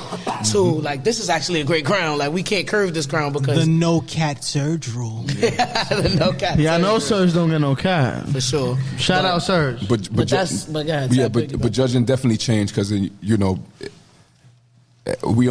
feel like back then we only had a certain amount of crowns to judge. Right. Talk about it. There's so many other stores. You feel what I'm saying? I felt like the book was a little smaller. Even as far as historical standpoints of hats and things like that, we're losing people see these hats and they don't know the history of these hats. You feel what I'm saying? Because it's a lot more hats dropping. It's not just the same 50 grails anymore. Right. So it's like, a lot of people in the community are making hats as well. Right. And that changes judging as well in battle season because it's like, we love the community so much we can't judge it against your creation. But we're not going to just let you slide because it's your hat either. You feel what I'm saying? Because if it's not a good hat, it's not a good hat. But y'all not going to let us slide either. So. You feel what I'm saying? It better be good. Be clear, we are rough on our own designs in the chamber. You know how many of my hats have gotten packed up in battles? Like, it happens. We're not biased to anything. I want to say this for the record. There's a lot of people that are out of town, right? Like as a judge, right? Like, we're watching these battles every Monday. There's dudes that and girls that live in areas I would never think that would touch some of the crowns they touch. I don't know what they pay for them. I don't know how they get them. But as a judge, looking at a 90-minute show for what it is, you got people showing hats. It's amazing to me how these people can touch them, and the feet still go to make sure they have this crown. Like, it's amazing that this community is unlike anything I've ever seen. I've seen the sneaker community, but this is different. I don't know how to explain it. There's more willingness to help someone get an item because the item's only $55 retail versus a $200 sneaker. So if you know the right person and you can secure the right crown, I want to talk about the top of the mountain for a minute. Like, that hat, let's be clear. That hat inspired the Hatclub version. We hear often. Talk about it. Inspired a lot of collections. The only version. The Hatclub edition. A lot of collections that were out of state, other stores, other people. No baking soda. And for me, as your brother, that's a beautiful thing to see. Like, real shit. Hat of the year. And it's not to discount anything anybody else is doing, but it's just to make sure that my brother, that we waited for this lost crown. Like, that crown shut down Bond Street. I'm honored to be in that group picture that we took on that fucking day. And there were other hats that dropped that day. I'll drop the bomb one time for that, because my man right here, the focus was different that day. Like, if he was able to touch that hat, it meant something. And it still means something. And I still have two of them shits, one dead stock, and I'll never peel the sticker off the second one. Be clear. Because I sweat through. I cooked the first one, enjoying that day with my family. Damn, right? is that my DS one I brought? So for the hats, it's more than just where, my man made the hat. Like, I remember certain hats I wore one fucking time, but we celebrated on Bond Street and we popped bottles. And for Sean's birthday, prime example. Sean, I've never seen anything like that. The amount of bottles, the number. I have pictures of the shit. Like for me, as an older person, right? And I'm just speaking some wisdom on you younger people, right? Like that shit is amazing, bro. Beautiful. To see the amount of love and the community and what it can create. So it's amazing to me. Shouts to you for that crown. It inspired. I think a lot of stores survived during a difficult time with COVID and sales not really flourishing. I think your crown gave stores a reason to do more, right? Sure. And when you're taking a chance on something new, that's a safe move as a business owner. The first two-tone campfire. Hold on, drop a bomb. The first two-tone campy. And shouts to Paulie, right? Shouts to Paulie. Shout Chicago, big Chicago. Shout Paulie. For the reverse and the OG. I think Ronnie did one as well, right? I'm bad, I'm terrible. I'd be doing 100 things at once, but for me, the one thing that sticks is that crown is probably my number one crown. Like, and it's because I know what the impact that it had on the community and what happened after. So for me, that's kind of cool to see. And to know the dude who started that shit personally is a fucking honor. So shout to my boy right here. For doing what he did. Appreciate it. And for the record, we have a sleeve of hats on this table right now that we're calling it right. Rushmore presents the Quiet Storm 2. Yeah, talk about it. There's a lot of crowns in here that my brother right here cooked up himself. Which shout out to the legend Noho Nati of the creative process. Shouts to PBJ. Shout out PBJ. Shouts to Noho Nati. There's so many crowns that were created just on a FaceTime phone call. But there was research done behind it. It's not just some random shit thrown together.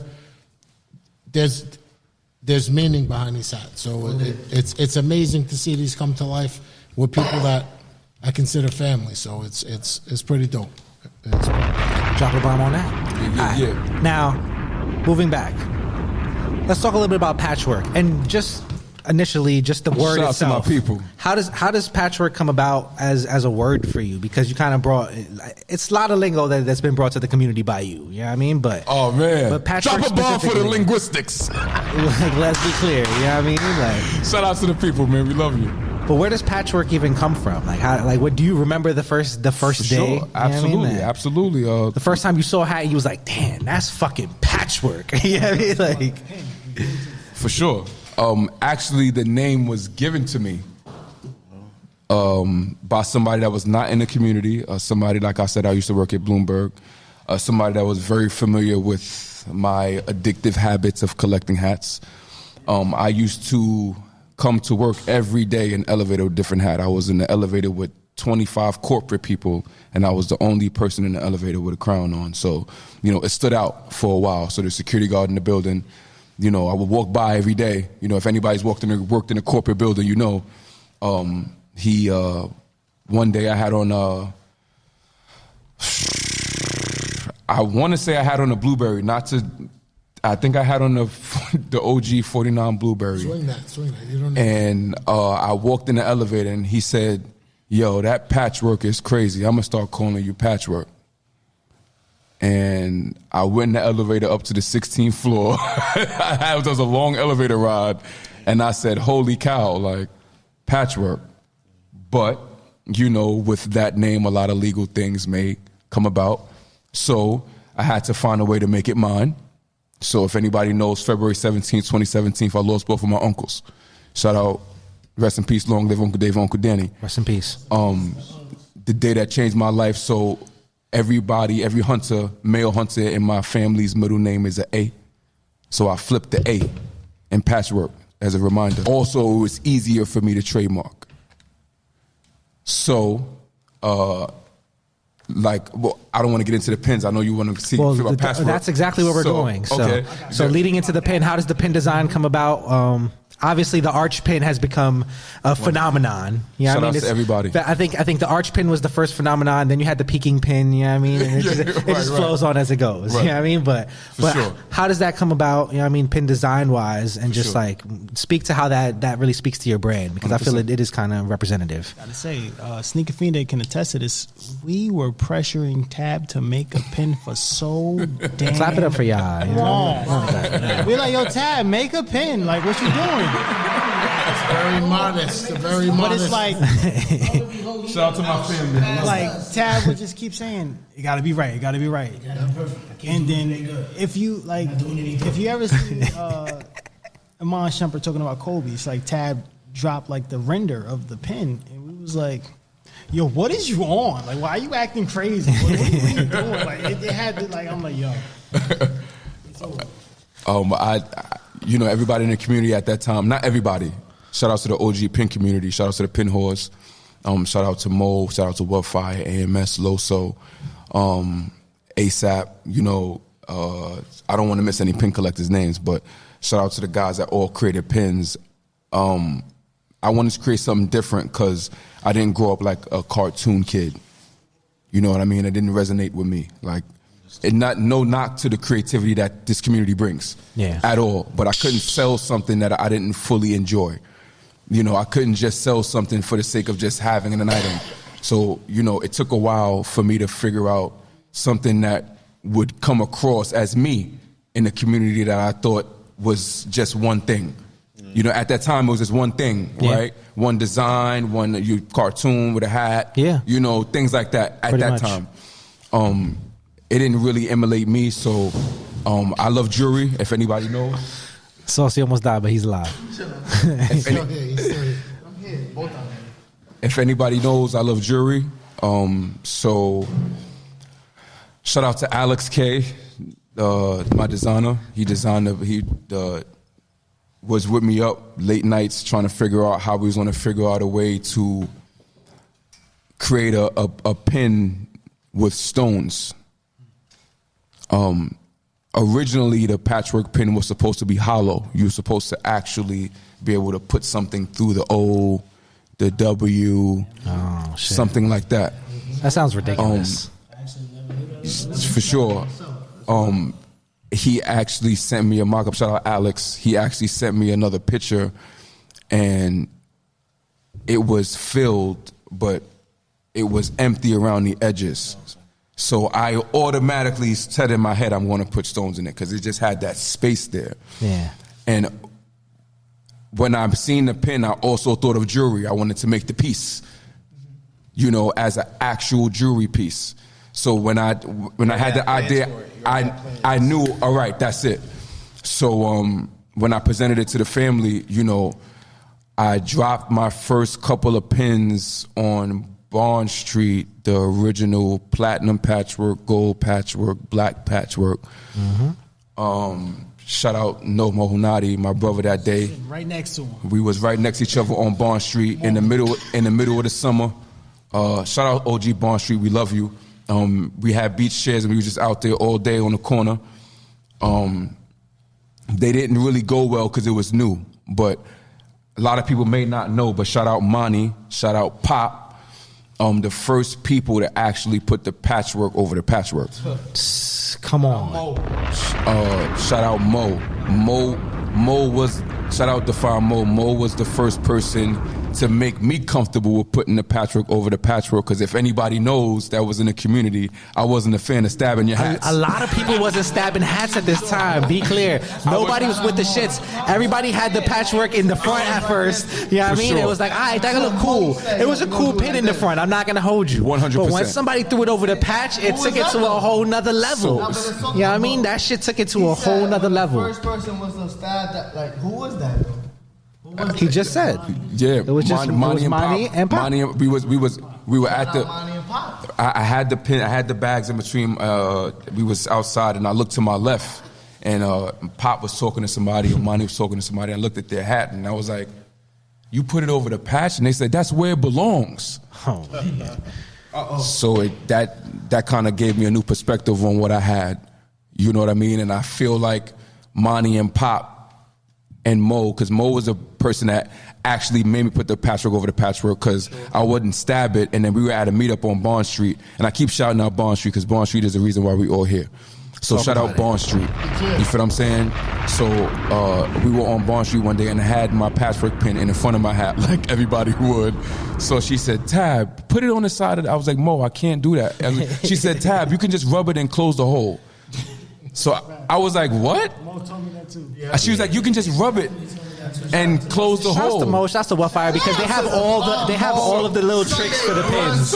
So I was like, and they get cat. So I did it. I actually put it over the patchwork. I took it out and I rubbed it and it disappeared. So that's the day that birthed Work Over the Work.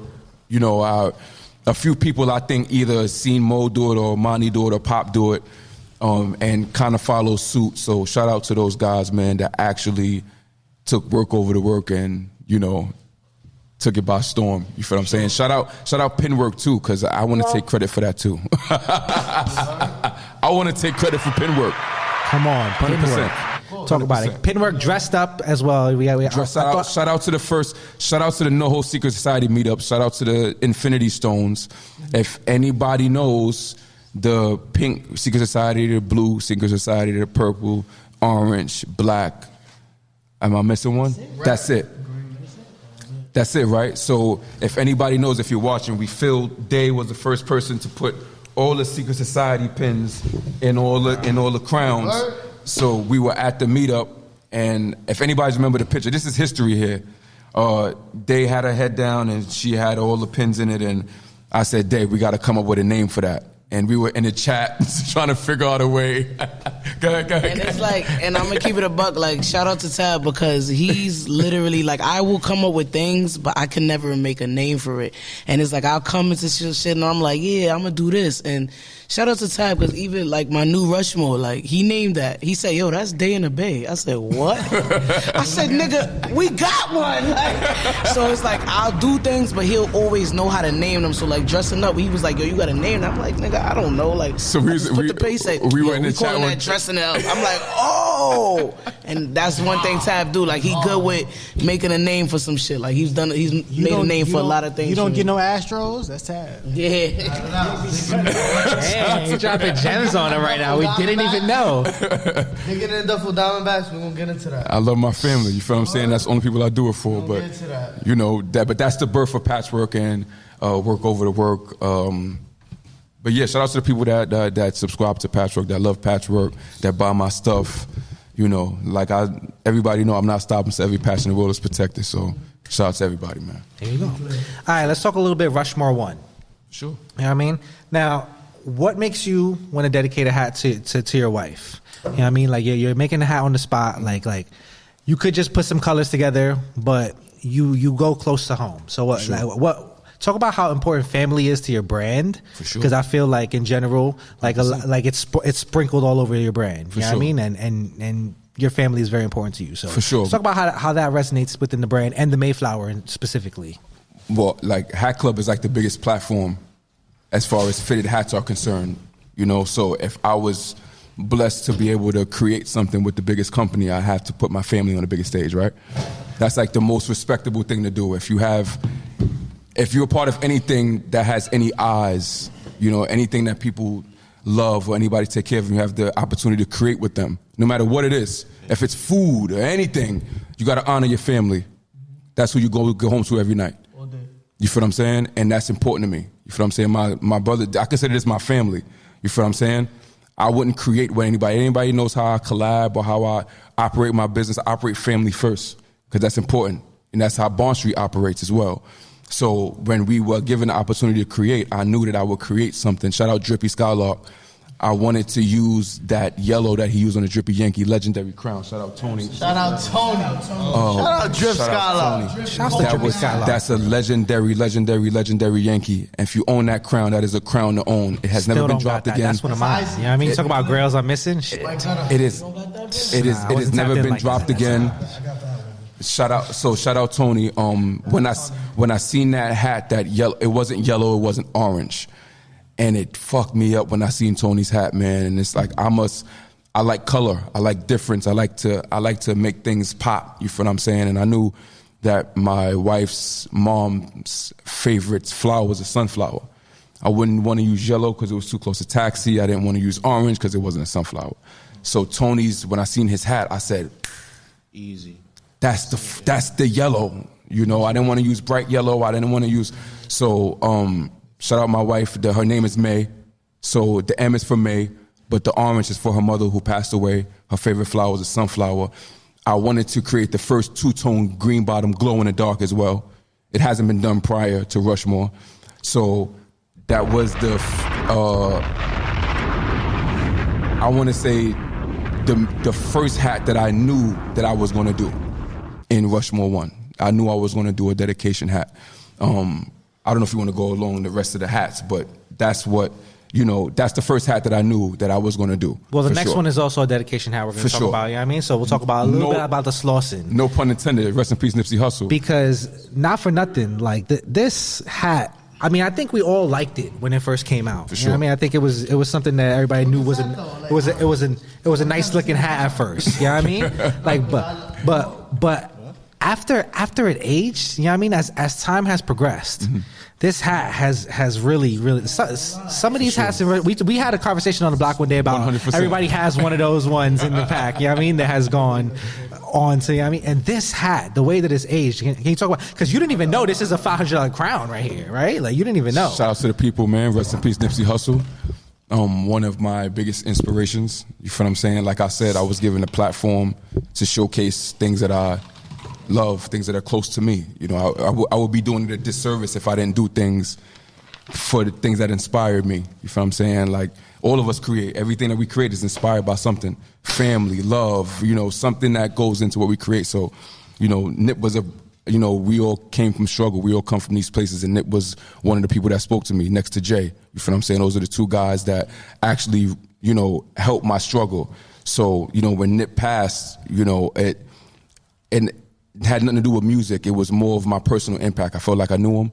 You feel what I'm saying? We had a connection to him, and I understood what he stood for as far as coming from a place and loving where he come from and wanting to put his community first. And he got killed in front of his community. Sure. You feel what I'm saying? So, you know, you resonate with that because I'm a lover. You feel what I'm saying? I love my people. If anybody been to Bond Street, everybody know me. I greet you with a dap and a hug. You feel what I'm saying? And anybody that's met Nip, anybody that's involved with Nip or did business with Nip said the same thing. Anybody that's involved with Nip or anybody that's involved with Jay or anybody, they say the same thing. So when it's time to create, I want to make sure that I dedicate my upbringing to those guys, because not all of us grew up with the best father figures, the best male figures. A lot of us grew up with rap music. You know, we was laying in the bed with our headphones on. You feel what I'm saying? Listening to rap music that raised us. So I keep harkening back to the fact that I was given the platform to create something that inspired me, you know, through my toughest times. So rest in peace, Nip Hussey. Shout out TMC. Look forward to Slauson Boy 2. Spooky. Shout out Patchwork Tab. Yeah, 100%. Yeah, and that's pretty much that on Patchwork Tab's little segment for right now. You know what I mean? We will move on to the illustrious one, Sneakerfeenday. You know what I mean? We got to get Day's intro right. You know what I mean? Where the fuck is that? You're gonna have to do most of this because the illustrious one. Oh yes, the illustrious one, Sneakerfeenday. You know what I mean? Be clear, the creator of possibly the greatest hat in Hatclub history. You know what I mean? Be clear. Bring the alarm. Be clear.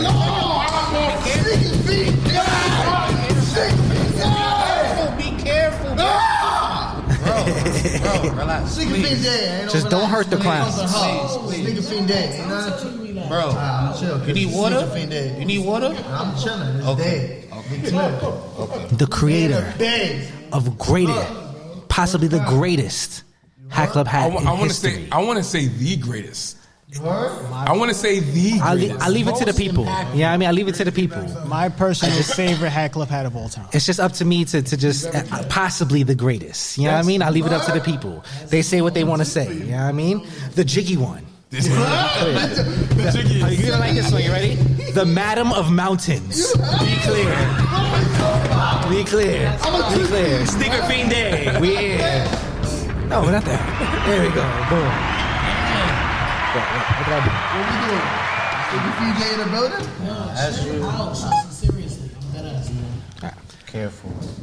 All right, Day. So as we asked everybody else, I mean, how did you get into Hatclub? I mean, what is your first introduction to Hatclub? So first and foremost, I gotta say shout out to my brother, my little brother. Shout out. Moonwalker Lance. Shout out Lance, the legend. Shout out my brother, Moonwalker, what's up?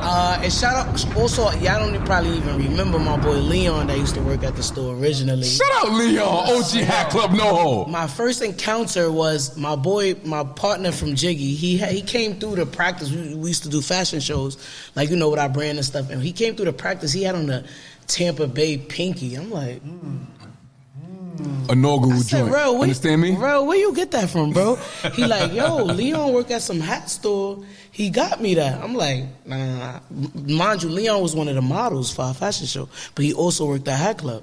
So I'm like, press Leon, yo, Leon, what's up?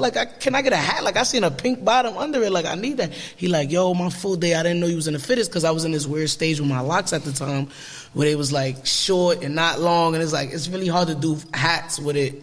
So I kind of wasn't wearing fitteds like that or whatever, but I'm like, nah, I need one of those. I never seen no pink undervisor. He got me the green eggs, not even green eggs. It was the green eggs colorway, but it wasn't the green eggs. It was the green pinky with it looked like a trophy. I can't remember that patch. It looked like a trophy. It was gold. You know what I'm talking about? It was I think I know what you're talking about. a rectangle patch. I can't remember that patch. I'm gonna find it for y'all. But it was a green. It was a size 8. He was like, yo, only size we got left is an 8. I'm like, I don't even know my size at this point. Whatever, give me whatever. He gave me the 8. The 8 was like this. I'm outside yo, I got the pinky on. What's good? That's how I was. And then I end up, I seen Lance post some Hatclub shit. I was like, yo, you fuck with that Hatclub shit? I had just grabbed the hat from my boy. He yeah, we be lining up every week. I'm like, lining up? I'm like, for hats? He yeah, bro. He yo, pull up. He told me to pull up. When he told me to pull up, it was the first icy drop ever. The first ices ever at the store. The last one. The last line before the shutdown. It's crazy. Or whatever. He told me, pull up. He yo, pull up. I don't care what time you come. I'm going to be there 3 a.m. Just come through. You going to skip me. I'm like, all right, bet. I get there 10:30. The store open 11. Pull up. He yo, pull up. I'm going to put you right here. But he went back to the front with Sean, JB, all these niggas. He I can't let you go right here because top 10 be wild. And I'm like, top 10? Nigga, I pull it out on them. Who's top 10? He nah. Drop the ball to the Noho line. Seth Low. Get a little tact on those lines. Nah, bro, we not on that type of time. They cool up here. I'm gonna go up here. You gonna just go right behind. I'm gonna throw you right here. I'm like, this early 2020. I was number 12. So I was number 12 on the line. Everybody got their hats. They dropped a Icy Mariners. Icy, what was it? Icy. The only pinky was the Mariners. That's crazy. The Pinky Mariners. Yeah. Pinky Mariners. And all the rest. The 93 Blue Jays Icy. So I grabbed the Icy Yankees or whatever. After that, the store shut down or whatever. So we just, online started getting lit. Lance wasn't into the phones and stuff like that. So I started catching stuff online randomly. Yo, oh boom, Lance. Shouts to the shot drops. It was the Nationals, the original Olympic kind of ones. It was or the Navy and the Navy and red two-tone. That was the two-tone. I caught shout those to the on Nationals. Lance yo, how you catch those? Niggas don't catch. I'm yo, I don't know. I've been catching stuff online for me and him, and then then I got looped up with these dudes or whatever, and it was yo, nah, this shit is lit. I want online poppy. I want to give y'all a quick history lesson on my interaction with Sneakerfeenday, the legend. If y'all don't know that she was very acclimated with Hatclub very early. She's one of the Hatclub originators, the legend.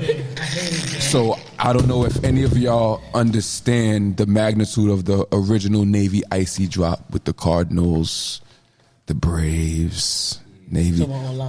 It was a special drop, but anybody that was around knew that in order to receive that pack, you had to be special. You got a T-shirt. So I opened my IG one morning. I follow Sneakerfeenday. She didn't follow me because she too cool. I didn't know him. Don't do that. I opened up my Instagrams, and Day is posing in the park with the T-shirt.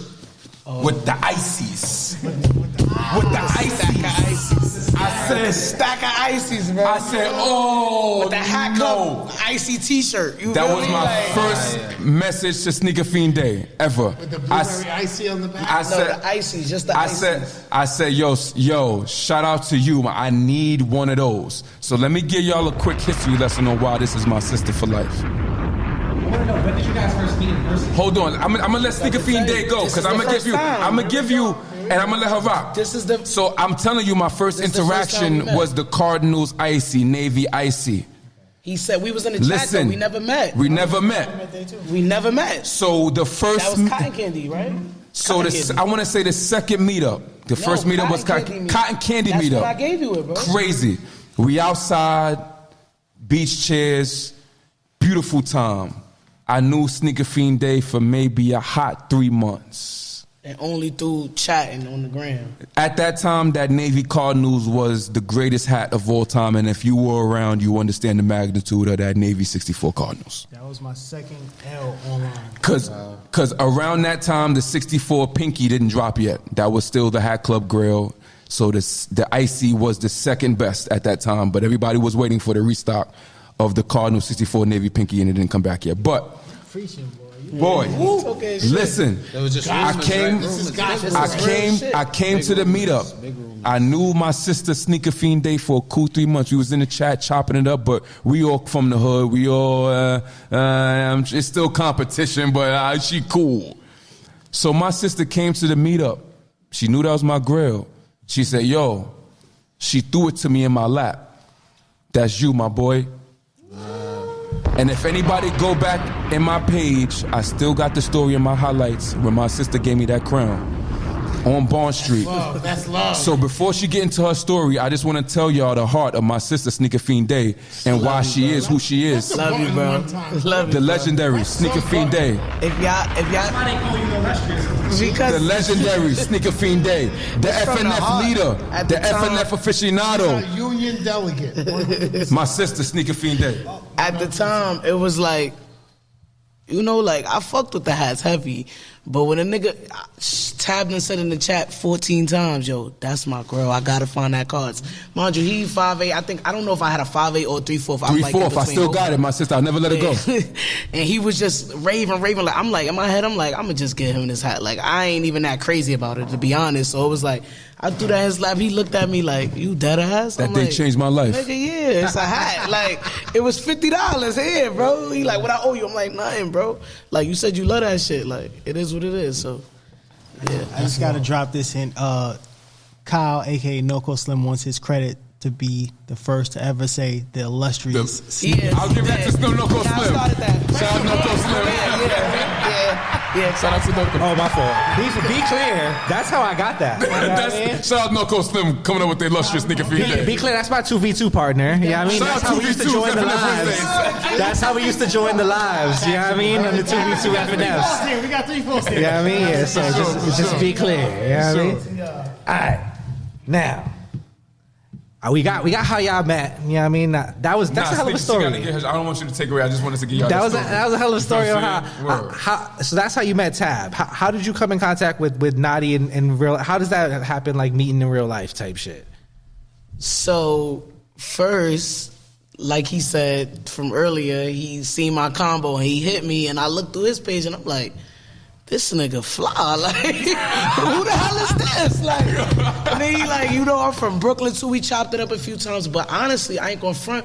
We really connected. I think we met before Cotton Candy or for Woodstack vibes. No, Woodstack was after. Yeah. So Cotton Candy was. Woodstack. No, remember you linked me for something. Like you linked me for a hat. I had got you that Astros with the rocket on it. I got that from Lance. Oh, so yeah. Shout out to the OG hat collector days. Shout out to Lance. Shout out to Woodstack. Action.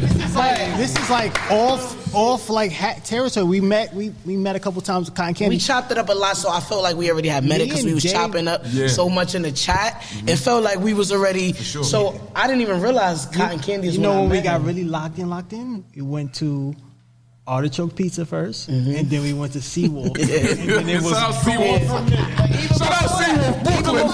Even before that, Cotton Candy Day, I pulled up with Jiggy socks for you. Like, here, you take these.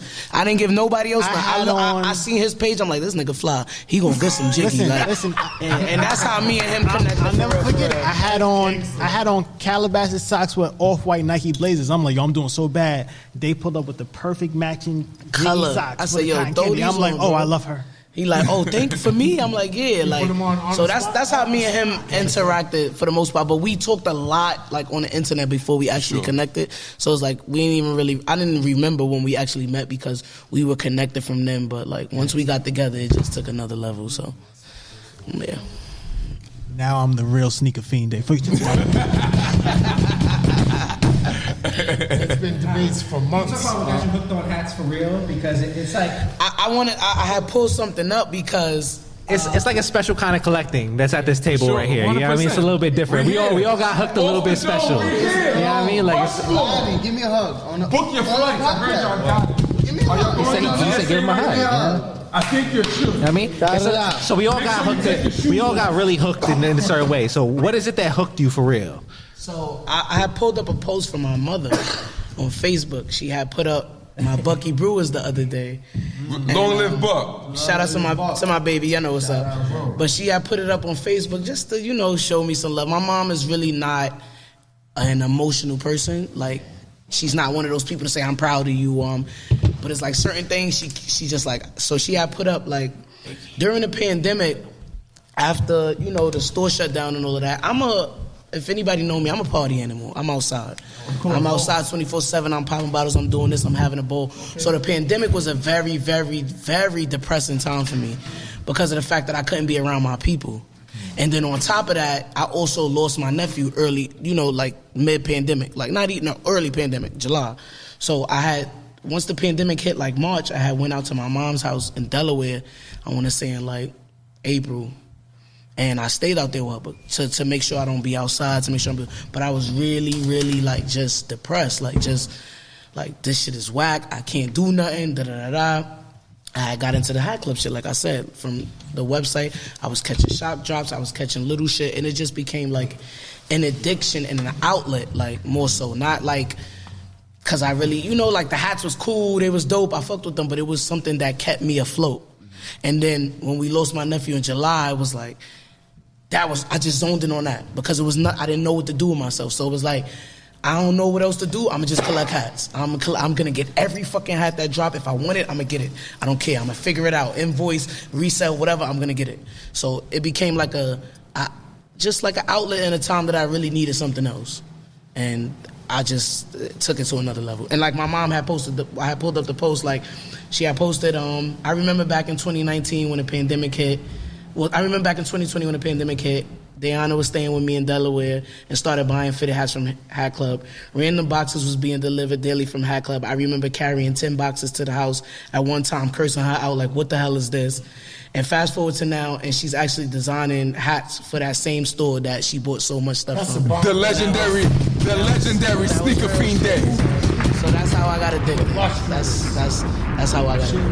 I love that. That's amazing. We want Ladies Night 1.0. Okay, you all right? I ain't want to. Ladies Night 1.0. Change the game. So Ladies Night 1.0. Change the game. I'm gonna be honest with y'all. Like things happen so randomly. Like I'm gonna keep it all the way at buck. I was collecting.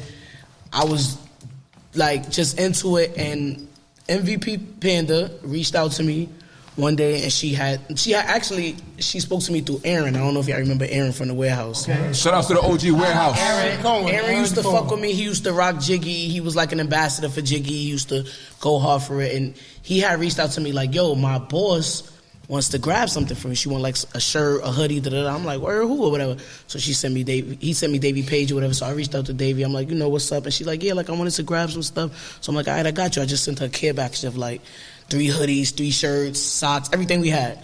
And me and her just connected. We started talking hats and da-da-da-da. And she randomly told me, like if you ever need anything from Hatclub, just let me know. So at first, I didn't really realize, what she was saying for real. Like, so I'm just like, okay. And then like, slowly drops started hitting. She like, let me know if you need anything. And the next thing I know, I was getting emails like, this is dropping here. Let me know if you need anything. I'm like, oh, like I could get whatever from the site. Like it wasn't, you know. So me and her had connected on that tip. We had, you know, built a little bond. I used to chop it up with her. I was getting invoices, getting hats I wanted, and then they had came with behind the scenes up with the female. At first it was just like the female. Now it's like this whole collection. I forgot the name, but at first it was just like the female pack. Like they wanted to do a pack with prominent females, and they wanted to create something with them. So they reached out to me, Leslie, and Dom. And it was like, female fitted direction. But originally it was ladies' nights. That's what it was. It was lady night. But you know, it is what it is. It is what it is. So it was ladies' night. Then they changed. Yeah, then it changed overweight. But at the time it was ladies' night, and she was like, you know, we want to do. I didn't really even understand what was really happening when she came to me like, you know, we want to do something with some females, and I'm like, word, like okay, like I'm down or whatever. And like I said, it was right after, you know, my nephew passed, so it was like, yo, like, I'm with it, like, what's up, like, what we gonna do? And it was so crazy that I mocked up those hats with just, that was a really, really, really on-the-spot type of thing. I didn't know what I was doing. I didn't know where I was going. Like, if I could show you my original mock-ups, y'all would have been like, what the fuck? I got on the phone with Just, and me and him just created some shit, and I didn't even know how they looked, Yeezus, until they came. It was a very long time. They was like, I don't know what I mocked up. Sean was like, everybody was asking me, so what did you do? And I'm like, I honestly don't know. Because at that time, we wasn't able to see mock-ups. It wasn't no, here, Dave, this is your mock-up. So let's show it. It was just like, so what happened? It was just like, you know, we just, here, you mock this up, this the colors, this the patch, what you chose, that's it. It wasn't a, here, this is your mock-up. So I never seen the hats again from when I mocked them up to when they dropped, literally. So I didn't even know. Shout out to the Dead Stock Brooklyn right there. You ain't low.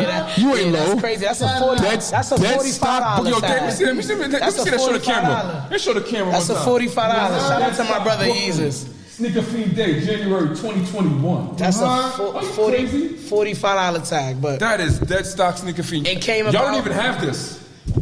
Y'all don't even know what this crown is for real. My God. Y'all on live talking crazy. I have to interrupt for a second. So you made some of the best hats that we've ever seen, and you didn't even know it. You was just sitting on them like you didn't even know it. The legendary Sneakerfeenday. And when they came in, guess what? I hated them just like I hated every other hat I created at first. When they came in, Sean was telling me like, nah, Dave, this is my favorite hat ever. And I'm like, bro, I don't know what you seeing, but Dom, Leslie, and Panda smoked me. This is what I was saying. Like, it was to me, it was the first fully custom Diamondbacks from the people. I didn't take it for what it was. I felt not confident. Fully custom. Yeah. That's a good campaign. I said, yo. Yeah, they shot us. He shot the pictures. Yo, I need that right now. He shot the pictures. I didn't know they from a whole other. Yeah. You heard though? He they definitely shot that shoot. I can say I was the first person in the world to have it. Daybacks 1.0 to preview it.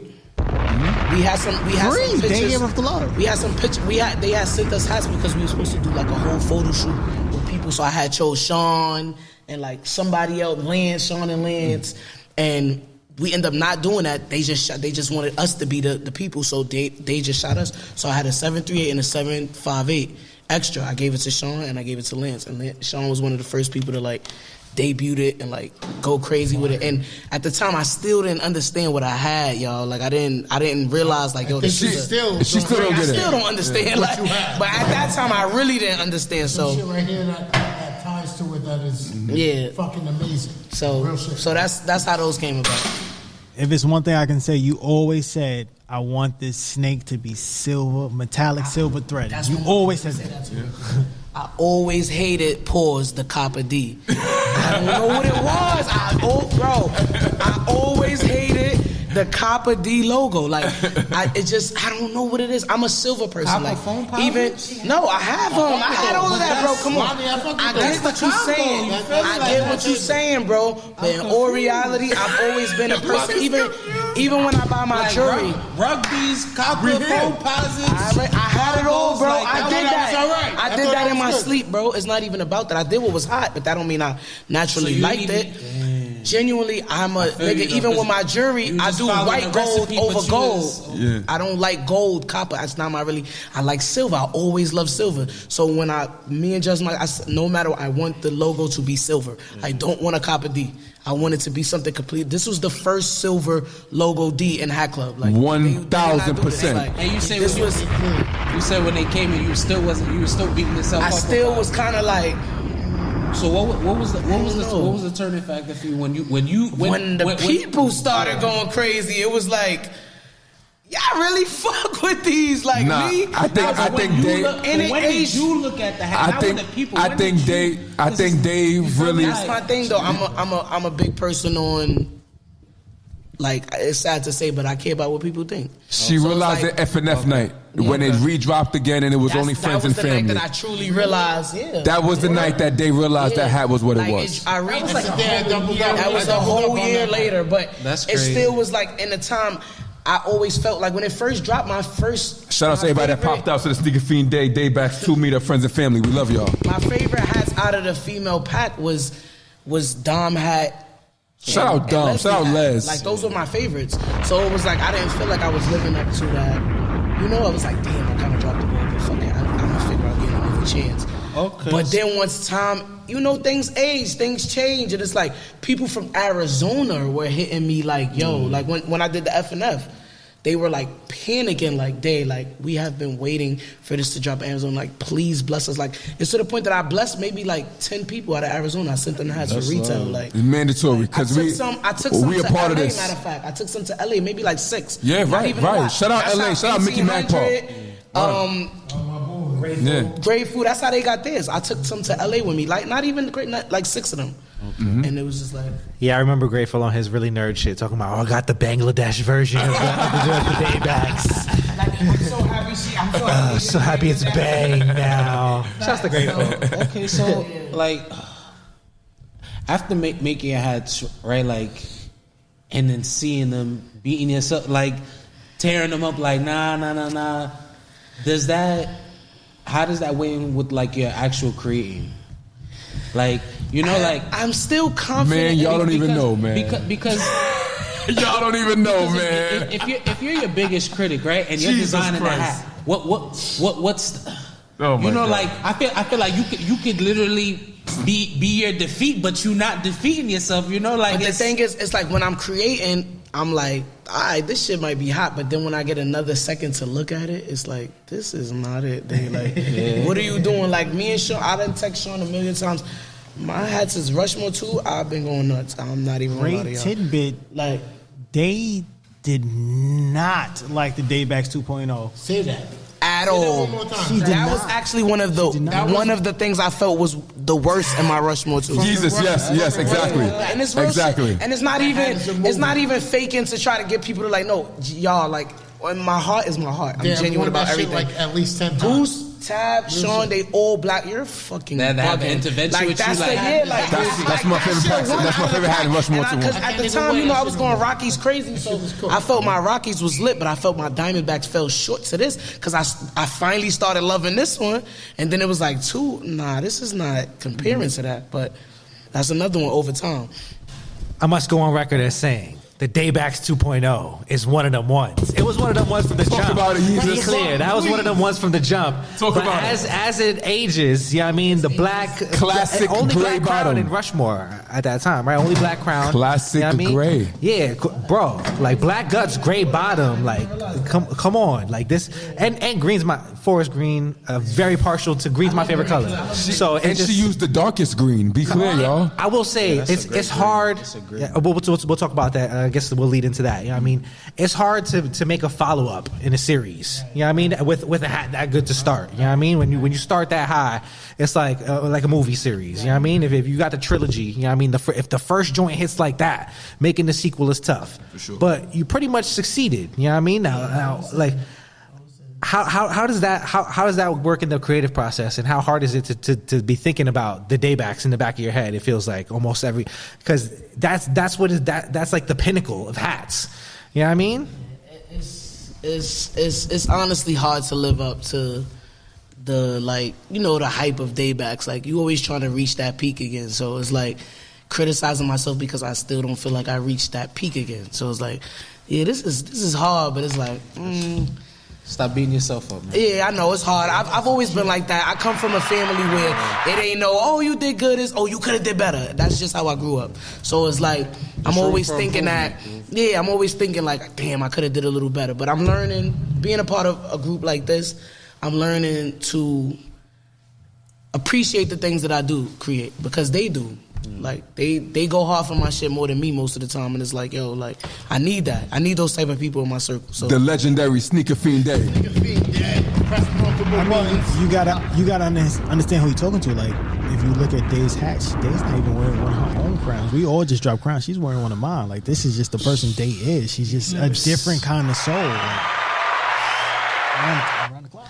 All right, now there is one thing I do want to. Well, a few things before we get off of Day. Before that, I have to address. You know what I mean? So Rushmore 1. Like, be clear. I don't know if a lot of people remember this, but before Rushmore 1 drops, you know what I mean, the Rocky sneaks out at a random store. You know what I mean? Like, shut out Vegas. You know what I mean? Like, it just kind of popped up. You know what I mean? And everybody's like, yo, I think this is Sneakerfeenday's Rockies.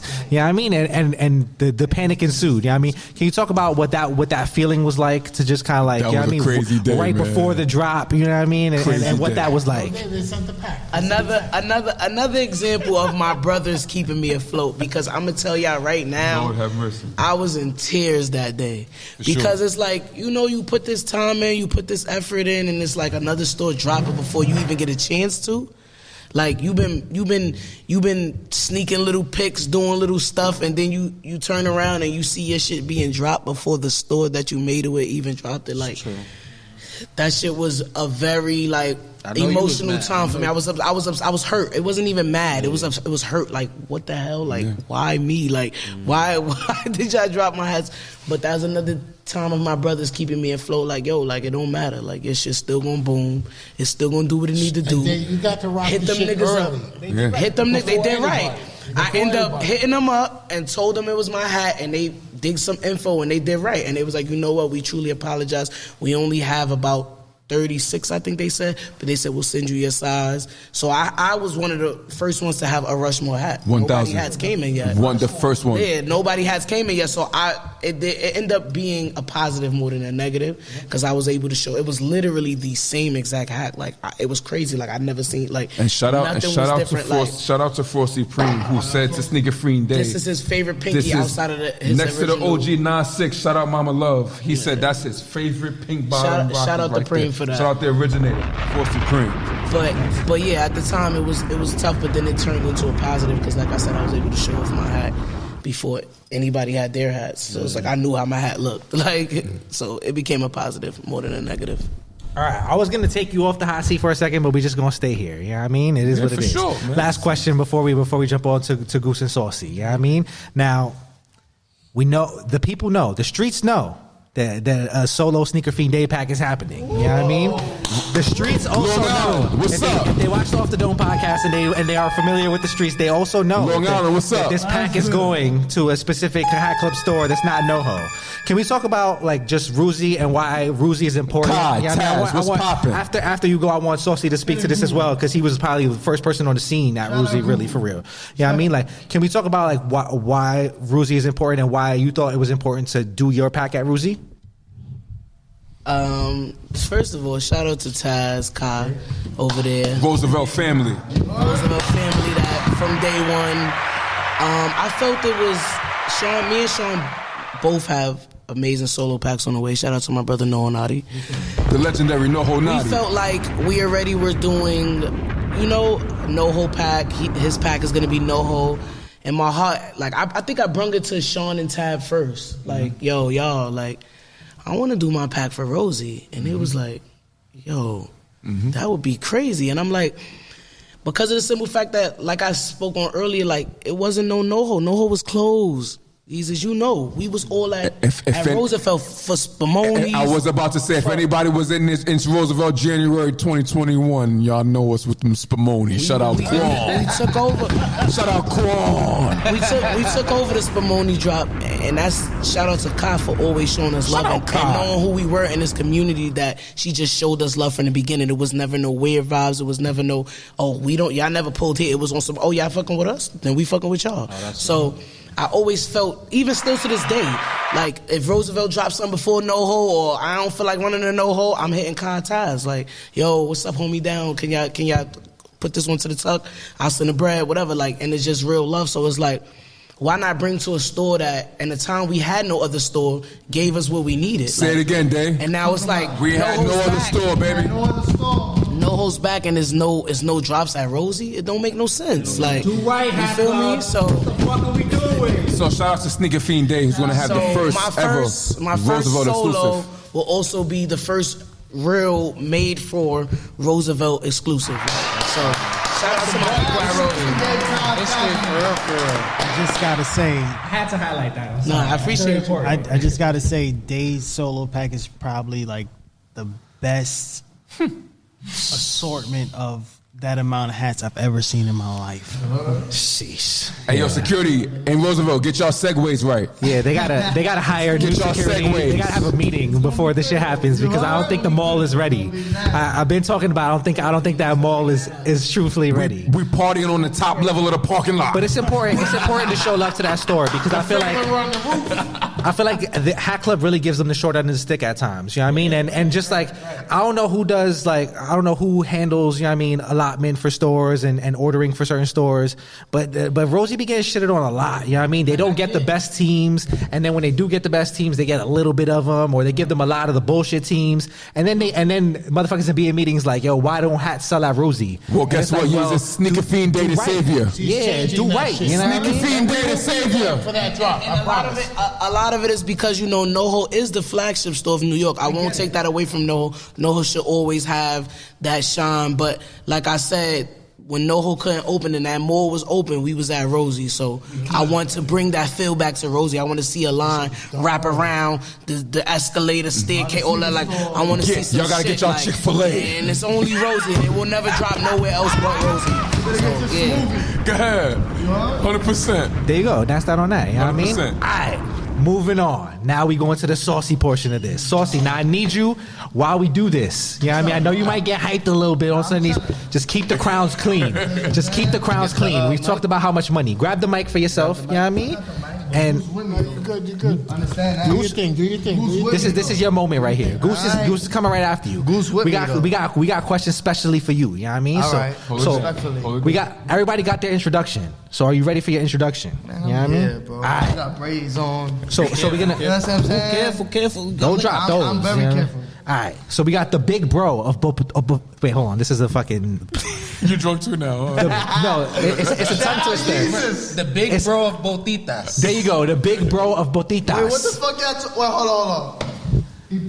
Come on, the boo is here. What do we? Yo, I'm grippy. The 40 is You know what I'm saying? So the fans.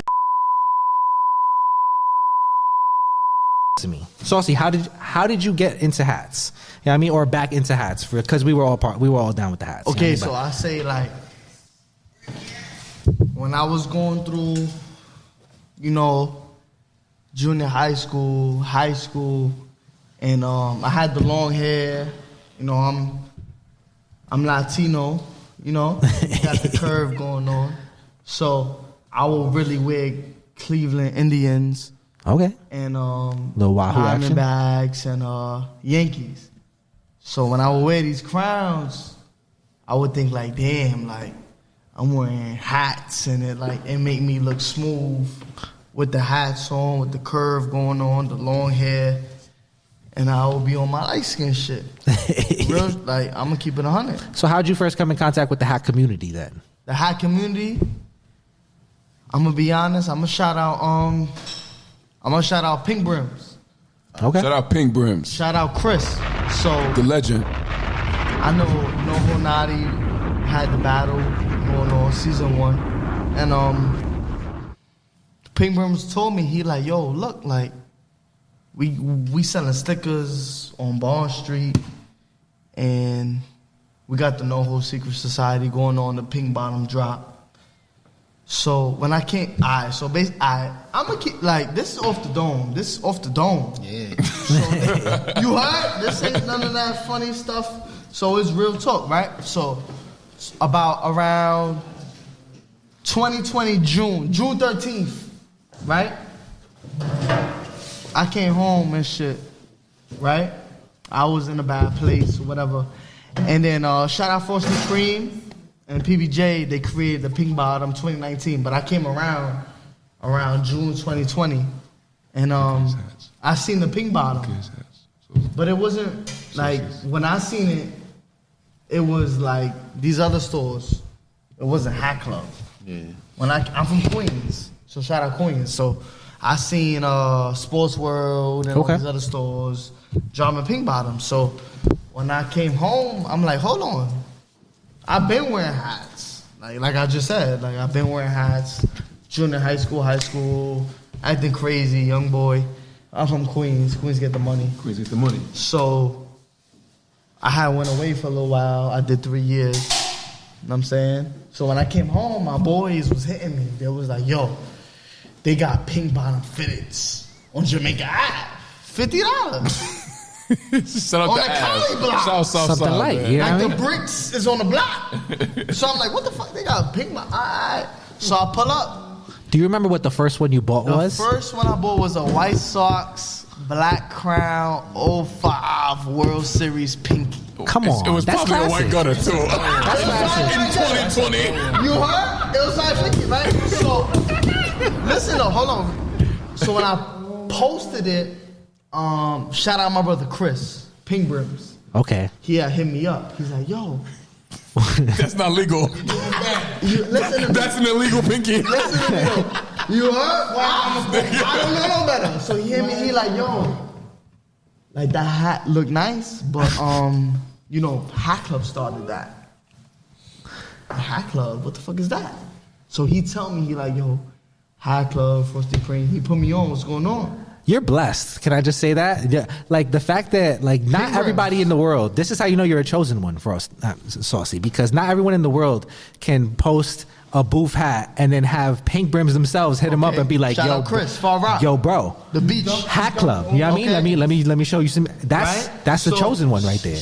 So listen to this. So I'm fresh out the spot. I come home. I'm like, what the fuck? This Pink Bottom fitteds, Yankees, and I'm like, oh, I like this. It looked nice. So Pink Brims hit me up.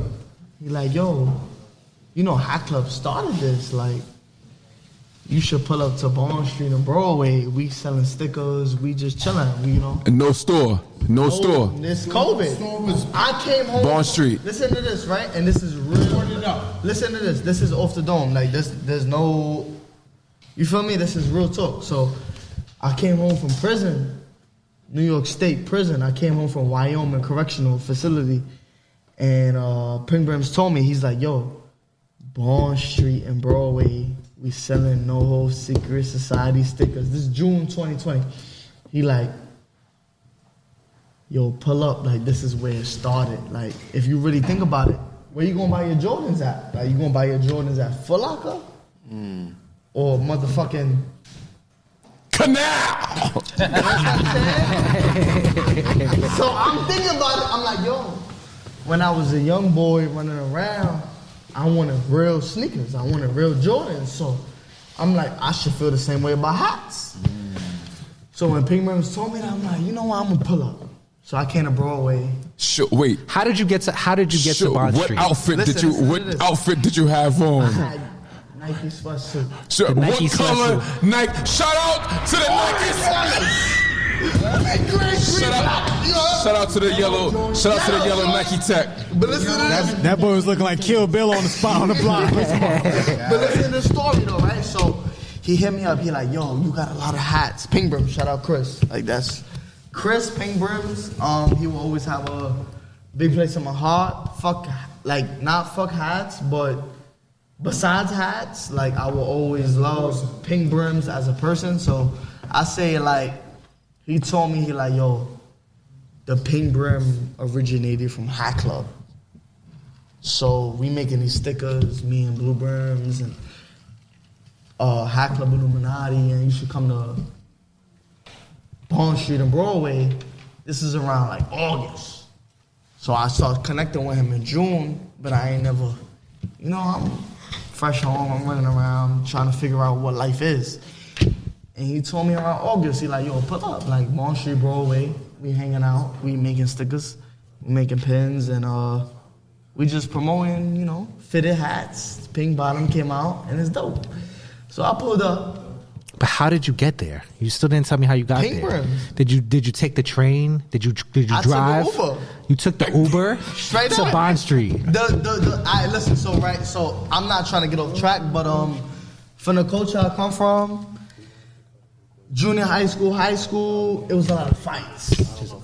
So when I went through what I went through, and I went through the prison system, I'm like, you know what? When I come home, I don't want to go through the MTA. I'd rather take an Uber to get where I want to get to. I feel that and just 1,000. avoid problems. All right. So when I got there, I met Pink Brims, Chris. I met Blue Brims, Brendan. I met Noko Slim, Kyle. I met Leslie, Les Diggity. And I met all of them, and it was like, wow, like, we're in the city, the skyscrapers, and, you know, like, we all just like hats. And I always like hats. I always like, since I was a youngin', I always like hats. And it was like, damn, like, they making stickers. It's like a little group. Like, it's like a community going on. It wasn't as big as how it is now. Can you talk about how that made you kind of, because it feels like once you got into the community, you got hooked pretty fast. Of course. And then you wanted to, like, you revamped the whole collection. Of course. It was like in a matter of seconds, Pink Brim told you that wasn't it. And then you had a duffel full of He crowns. sold everything. Shout out He had Goose. He had a fire sale. Dickies. Of course. A McGee sale. With some crowns. And then you read up. All right, Can you so- talk about buying crowns resale at that time, because it was a different time. It was dirty work. It was very Shout out J Tips. gems for the low. You heard? So when J Tips, he had dropped Purple Pinky and Purple Icy joint, and the resale was nasty. 250, 300 for a fucking fitted. Yeah. So I'm looking at these dudes hit me on Instagram like, yo, I got this in your size for 200. I'm looking at the gram. I'm like, yo, 200. 200 for a hat. What the hell is going on? This is sneaker work. So I'm looking at it, I'm like, all right, so this is a whole nother world that's going on. So I'm like, all right, I want to wear this hat respectfully off the dome. I know this hat, if I put this on the hat, I'm going to get me some cat. Straight up. Straight up. What? I'm not like, listen, I'm going to keep it $150. Feel that. If I wear this hat like the girls. That's how a lot of people see hats. Listen to me, for real. Forget the hair, It's the hat. It's the hat. The crown. It's a purple hat crown gonna do it. with a pink bottom. And we're going to get to that. I made a pink bottom. You feel me? Shout out Hatclub. So when I'm wearing the hat, I'm like, yo, the girls is coming up to me. Like, yo, that's a nice hat. And I'm looking at the girls. I'm like, damn. So I'm never doing bad. So listen. Is this when you got the vision? So listen. Yes, because that's what we have to talk about next. We're Is the gonna get to vision. that. But listen, all right? So now I'm wearing the nice hats, but I'm going to keep it a buck. We're going to keep it 10 feet here. The fits ain't going. Yeah, the fit. They was dogging The you. fits is nasty. Gray sweatsuit, Nike, pink Nike sweat. I'm thinking I'm not, you hurt? I'm like, yo, I'm home. I'm free. I'm Lonnie's wearing like, that's this how I stuff. dress. You feel me? But listen. Nah, I know, Hold it that's down. what Lonnie's thinking in his head. Hold it down, right? So the gang, I'ma still wear my text. So listen to this. Nah, it's no tech. It's Supreme and big. Nah, you that funny shit. Listen. You're not doing Nah. That's just a pink sweat. That's what He had the regular joint. There's no tech. You had the Nike sportswear. For having a full locker joint. Listen. You are? I'm really hurt. We get it. You can still get that off too. You can still get that off. I respect that. But stay focused. I respect that. I want to talk about the content creation because. All right, so listen. Before we get to the content, Because you got to get to your fits. How'd you get the fits right? That's a whole nother level, right?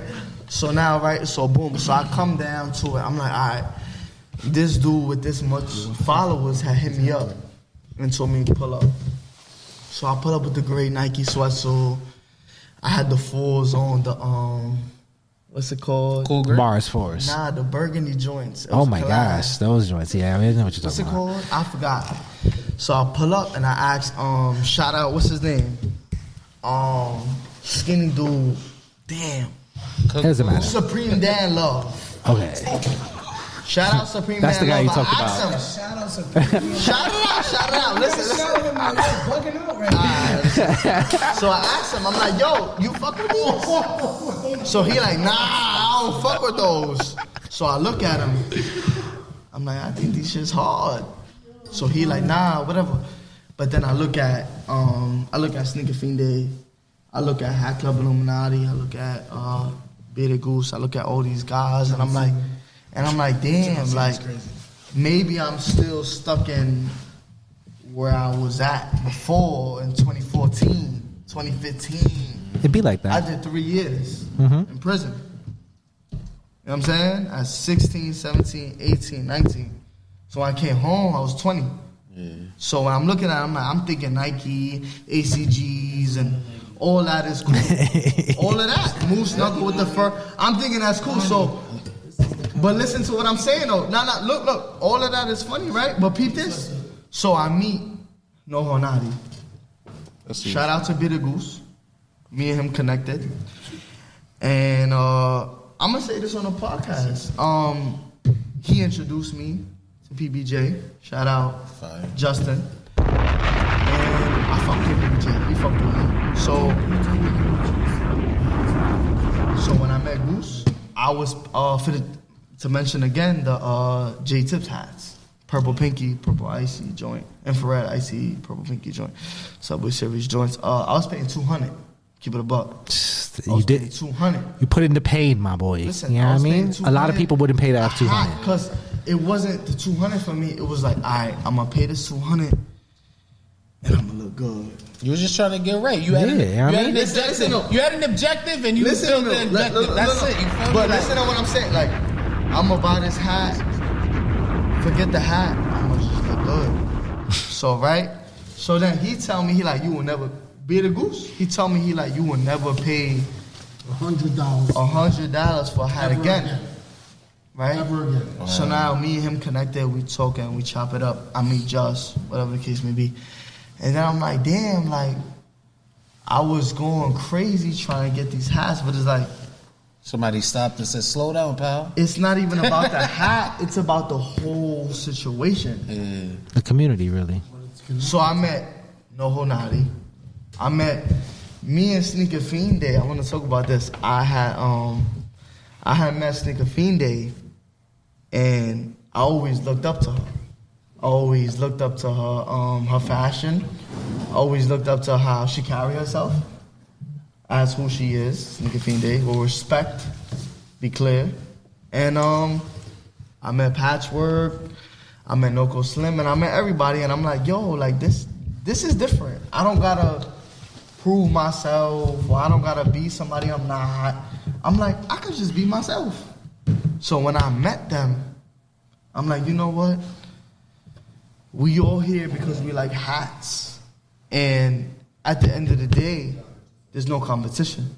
Where I come from, it's always a competition. Who's tougher than who? Yeah.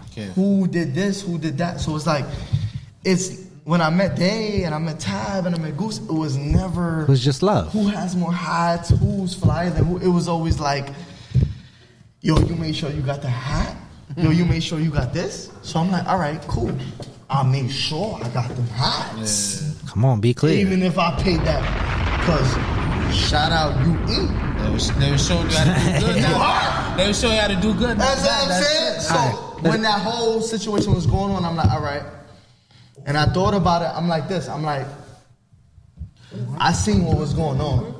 So it's guys like this in any situation, hats, sneakers, whatever, streets, business, whatever you want to talk about. I seen what it was. I seen the live. I seen Day. I seen everybody. So I looked at it. I'm like, you know what? I gotta understand where it started, where I met Frosty Preem, Just, I talked to everybody. So what made you want to start? Because I feel like you were one of the first people out here, like that literally left the house, DSLR camera in hand, you know what I mean, and started trying to take professional pictures of hats. All day. You know what I mean, set up a scene, you know what I mean, red velvet stuff, you know what I mean, we know what's going on with the big box, For you know sure. what I mean, the watermelon shoot with the cut up watermelons. To be clear, that's where Saucy has vision comes from. What made you want to do things like that with hats and just kind of have fun with the content creation? Where that came from, it was like I seen again. How much was your camera? Let's start with that. He had A lot of money. An expensive, Listen, Canon. Listen, crazy camera. but listen, everybody here, we all get money. Money's nothing, right? So listen to what I'm saying, though, right? So I seen Sneakerfeenday, I seen Hatclub Illuminati, I seen Pvtchwork TVB, Beardedgoose. So what I was thinking, I'm like, you know what? They all post hats on their story, what they bought, but it's like, I want to take this shit to another level. I want to get a hat. I want to put that shit in a motherfucking tree. I want to put that shit. I want to put the hat in an image where it looks like I worked for this hat. I didn't just go to a store and buy a hat. I didn't just go to a website and buy a hat. I really fuck with this hat. So when I started posting these pictures of these hats, I seen Noho Nati, at the time Hatclub Illuminati, showing me love, Sneakerfeenday showing me love, everybody showing me love, and it's like, I looked at it like, if I keep doing what I'm doing, I'm gonna be recognized in a different level. Rather than everybody my hats, but I wanna show my hats in a different way. I hear that. You feel what I'm saying? Like, I'm a Cancer, so I'm emotional. Yeah. You feel me? I want to go to... Likewise, I'm a Cancer too. All right, can you talk about how digging in the duffel happened? You know what I mean? And where that comes about? Because what's up, the Nati? idea was just so genius to me. You know what I mean? It's like, make people panic. Yeah, you know, make people panic on the live. It was one of the first like hat shows where like you saw people panicking on the live. Like, oh, what am I gonna do? Oh, I gotta get the. How does that come about for you? Show the boot. I don't gotta break the table. Y'all know what that is. So talk to me about digging in the So I duffel. feel How that like, comes about? My brother Hatclub Illuminati was doing the battle season, and I was seeing what was going on, and I was peeping certain things where he would write the rules down and what was going on, and dudes would like mess up. Yeah. But it wasn't no like repercussions. There wasn't no consequences. Yeah. So what was going on? He would just let them rock. So I'm like, you know what? I'm gonna come in and I'm gonna pack these dudes up and tell them this is where you're wrong. So it's not really for like, oh, I packed this dude. It's really for who's coming up next after him and learning like, you know what? He did this, so I'm not gonna do this. Yeah. And he came to me, Hatclub Illuminati. He was like, yo, you want to do a show on the Noho Nati network? I'm like, what are you talking about? Like a show? Like, what the fuck? Like, I just go live and talking about hats, like hats that I like. Yeah. And he was like, nah, like, this is what's going on. And I dropped it. You painted the picture. I fucked with it. Executed. And when he said that, I'm like, yo, this is going to be something. That was my favorite shit. I'm not gonna hold you. I used to be up on Saturday nights, like, yeah, Saucy just went live. I would be chilling, like, yeah, it's going crazy. You know what I mean, Appreciate you. I used to love it. All right, can we talk about the Saucy Padres? Because we talked about custom hats earlier, and I feel like you don't get your flowers enough for being one of the first members of Rushmore to actually have your own custom hat. You know what I mean? Not like a colorway, you know what I mean, like logo, patch, the MLB, all that, you know what I mean? And you customize that yourself. So I'm gonna be real. Shout out to Leon from Canada, and From Canada. he was on live. Yeah. You know, and I just joined the live. He just sent me a request. He was like, "Yo, what's up, Saucy?" Like, Goose is my witness. He's like, "Yo, what's up, Saucy? You want to make a hat?" What are you talking about? You want to make a hat? Like, how do I make a hat? Like, I buy hats, but what do you mean make a hat? He was like, think of something. We make a hat right now on live. Yeah, that's cool. And I'm like, damn. that purple icy Diamondback A logo 01 patch, that shit hard. That hat is, to this day, is insane to me. So now, you know what? I want to make a purple icy. And a lot of people, and I'm happy this is on Off the Dome, a lot of people like be like, damn, Saucy's from Queens. Where does the Padres come from? So I always thought about it. I'm like, yo, you know what? My counselor, when I was in juvenile, used to always ask me, like, yo, if you was to get a lot of money or you was to, like, get a blessing from God, like, you could move wherever you want to move in the United States of America, where would you go? And I really mess with Nick Cannon. Like, for real. That's my dog. Like, he's funny. I mess with him. So I'm like, yo, I want to go to San Diego. And you know what? But listen, because he got the whole situation going on over there. But at the same time, I'm like, you know what? On some G stuff, I'm like, I'm really a Padre. Like a lot of girls that I talk to, they call me Padre. You know what I'm saying? So I'm like, you know what? I'm going to mess with the Padres. So when Leon presented that opportunity, I'm like, you know what? I'm going to make a San Diego Padres hat.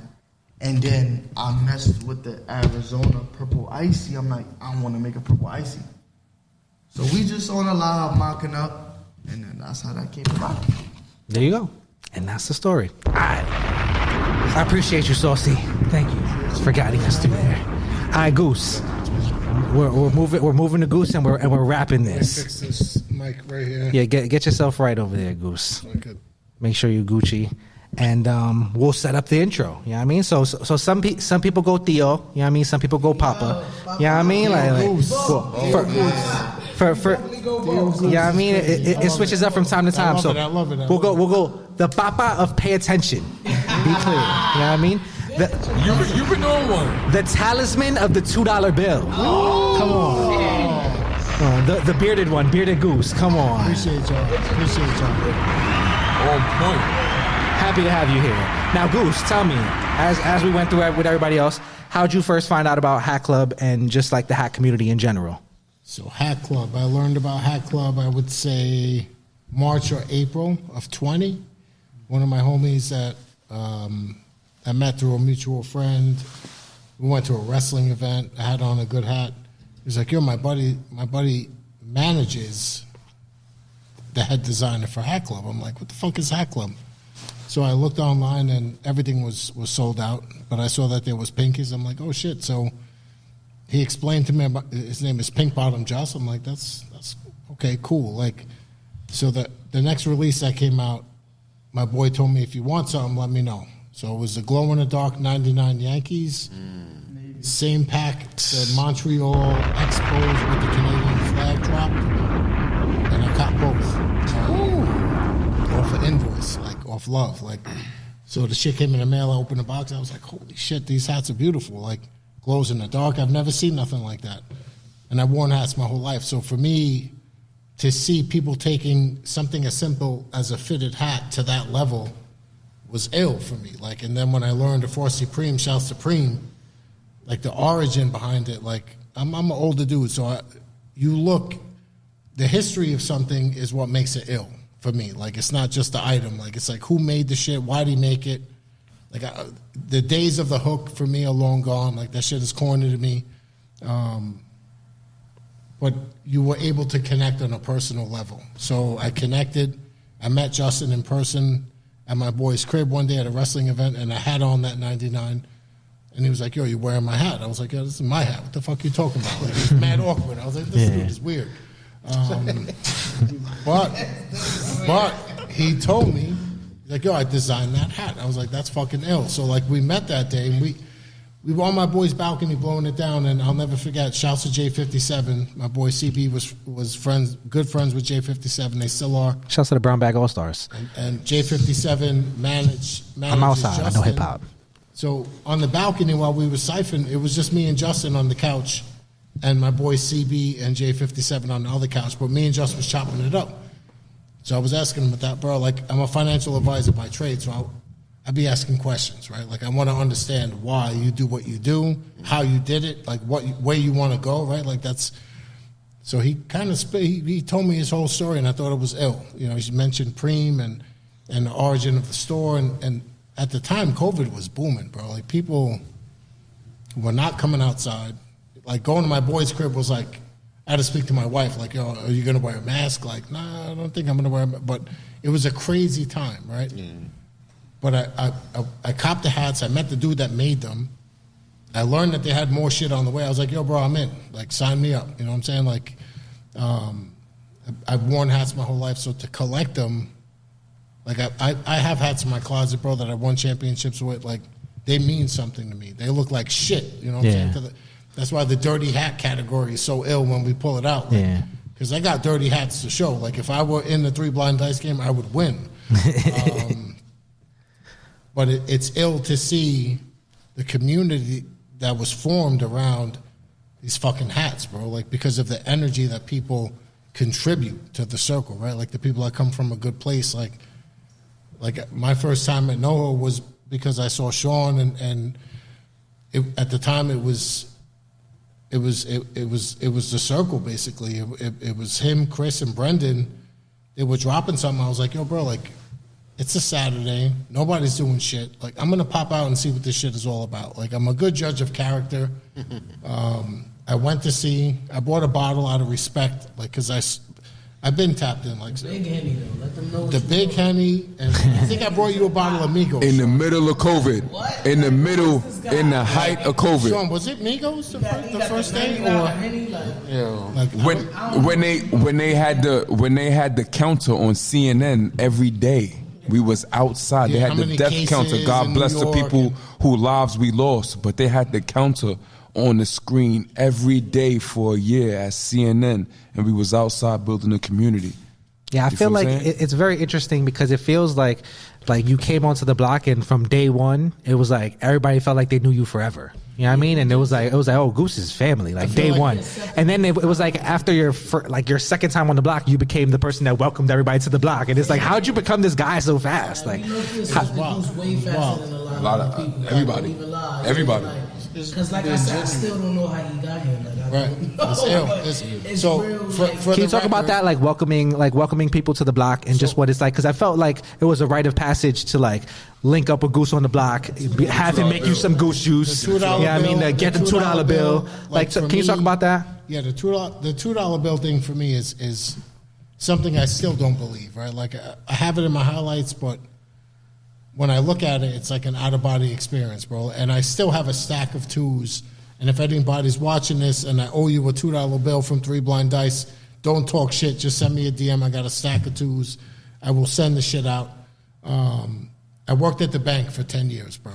So for years, I gave $2 bills to my favorite clients. Sometimes the client would show up with their son or their daughter, and while the guy went to deposit the check, I had 10 minutes with his kid, right? So I would ask him, like, what are you going to school for? What do you want to do? And if I connected with the kid, I would give them a bill. But at the time, I would write, manifest your destiny. I didn't write, fuck luck, create opportunity. Obviously not appropriate for a bank setting, right? But I gave it to the kids, and Fabio Farm became one of my clients at the bank. He walked in one day, and I gave him and his whole camp $2 bills. And I wrote, manifest your destiny. And I was like, yo, this shit is cool. To see the reaction from people, it's rare to see a $2 bill. To deface a monetary instrument is kind of crazy to some people. Like, but fuck that. Like, put this shit in your wallet. You're not spending it.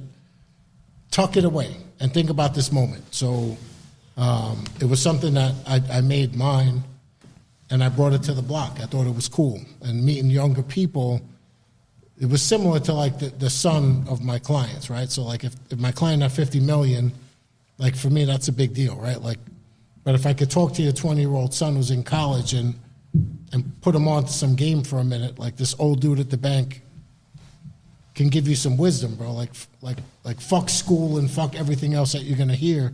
I'm gonna give you some real shit while your dad deposits this check. So I had a lot of moments like that, and I know that $2 bill was more powerful than I realized. So bringing it to the block for me was an honor. and the reception from people. I made it a little bit more flagrant, like the fuck luck create opportunity. Like I wanted people to realize, like you can't wait for shit to happen, bro. Like you have to. There's no such thing as a perfect time, bro. Like there's a lot of people. I'm waiting. But like there's no such thing, bro. Create the perfect time is really the message behind that bill, and I think a lot of people grew from it. So it was cool to see. I don't even know how much money you think I gave out in twos, bro? Shit, $1,000. Don't think about it. A good amount, yeah. That's not going. In twos, like you know what I'm saying, like, and there's people that flex on the gram, like I got the 2020, 21, 22, like. I tried to implement it into as growing a brand. I wanted to send a couple out like random for customers, like, and then with the 3 Blind Dice game, I had a chance to kind of really get it out there. So it's something that I think is my contribution to the community. You know, a $2 bill, people perceive it as luck.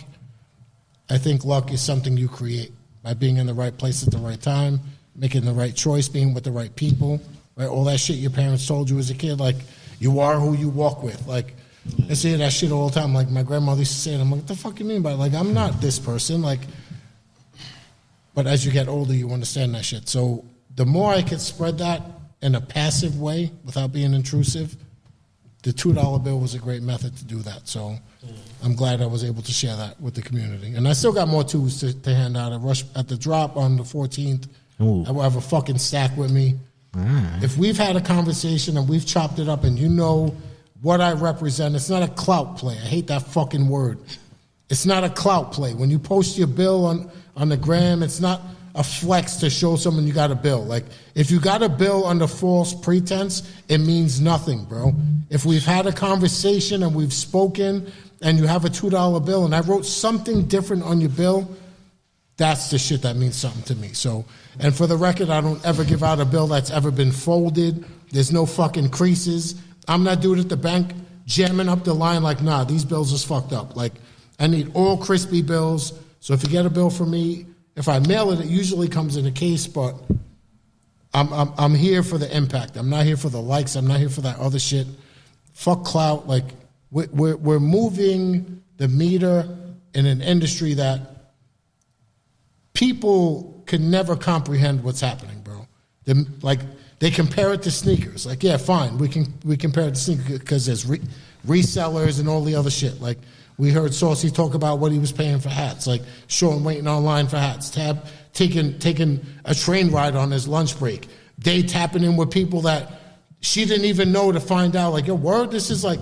So it's more than just a fucking hat, bro. Which for me is why stepping into this circle and being fortunate enough to meet some fucking dope people, bro. And people with a good heart that are trying to do a good thing. And it's become an outlet for all of us. Like, 2020 was a rough year for all of us, bro. Like, yeah, you lost Bucky at the same time I lost my uncle. Like, that's real shit. Like, you know what I'm saying? Like, there was pain at that moment. So to find a healthy outlet to do something positive with that grief is fucking amazing. Like, that's God's work. You feel me? Like, so that's why I fight the way I fight sometimes. I feel like a policeman. You know, like about certain things, I'll be getting on live and my apologies for the New Year's Eve. But I felt like if you're going to fuck with this circle, at the very least, bro, know what the fuck we stand for, bro. Because everything here is organic, it's filled with love, and anyone who's been ousted from this circle, let's call it, it's because you put yourself there, bro. Because we came from a place of love and we welcomed everyone. But if you welcome someone in your crib, Jesus, and they steal some shit, they're not coming back to your crib, bro. That's just what it is. Like, I let you in the crib, and shouts to Sean for building the network. Like, the network is something that exists because Sean's hat battles were so big, it needed more coverage, bro. Like, my show only exists because I was a post-show for the hat battles to interview the winner, and when the battles weren't happening, I would go live and Sean would tap in. Like, bro, like, people don't realize it's like a stimulus package from the government, bro. Like, as a new person starting a live, like, just to have Sean tap in at the time, even just showing the ceiling spikes your viewers, right? So shouts to you for sharing that love. You feel me? Like That's a fact. But you shared it with the right people. Is my point. And I think as a community, we police the people that aren't coming from a good place, bro. Like there's a lot of those, but we're here for the right reasons, and our core is good, and we have so much good shit on the way, bro. So it's amazing to see, you know, how we keep it together. Like, you know, a good team is only as good as they play today, right?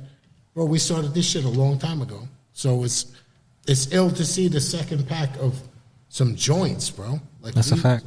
We collect hats, bro. Like, these are some joints, bro. All right, can you talk to me about Goose Juice, Goose? How the fuck does Goose Juice happen? You know what I mean? Like, where does that evolve? Because it's a big evolution, it feels like. So the Goose Juice started because every time I pulled up, usually I would bring a bottle of Casamigos for Sean. And a gallon of Henny. And a gallon of Henny. That's how Goose Juice originally started, because we were spending too much liquor at the liquor store for free that nobody put no annies on. And I'm gonna throw a number. I'm gonna estimate that I probably spent the Wendy's lemonade. 1,200 on Hennessy handles is my assumption. Sounds about right. I would pull up with the gallon, and there's some names that would be real quick to come to the trunk of the car when that bottle cracked, but I don't see them now. I'm gonna keep them names off the record, because we're not here for none of that shit.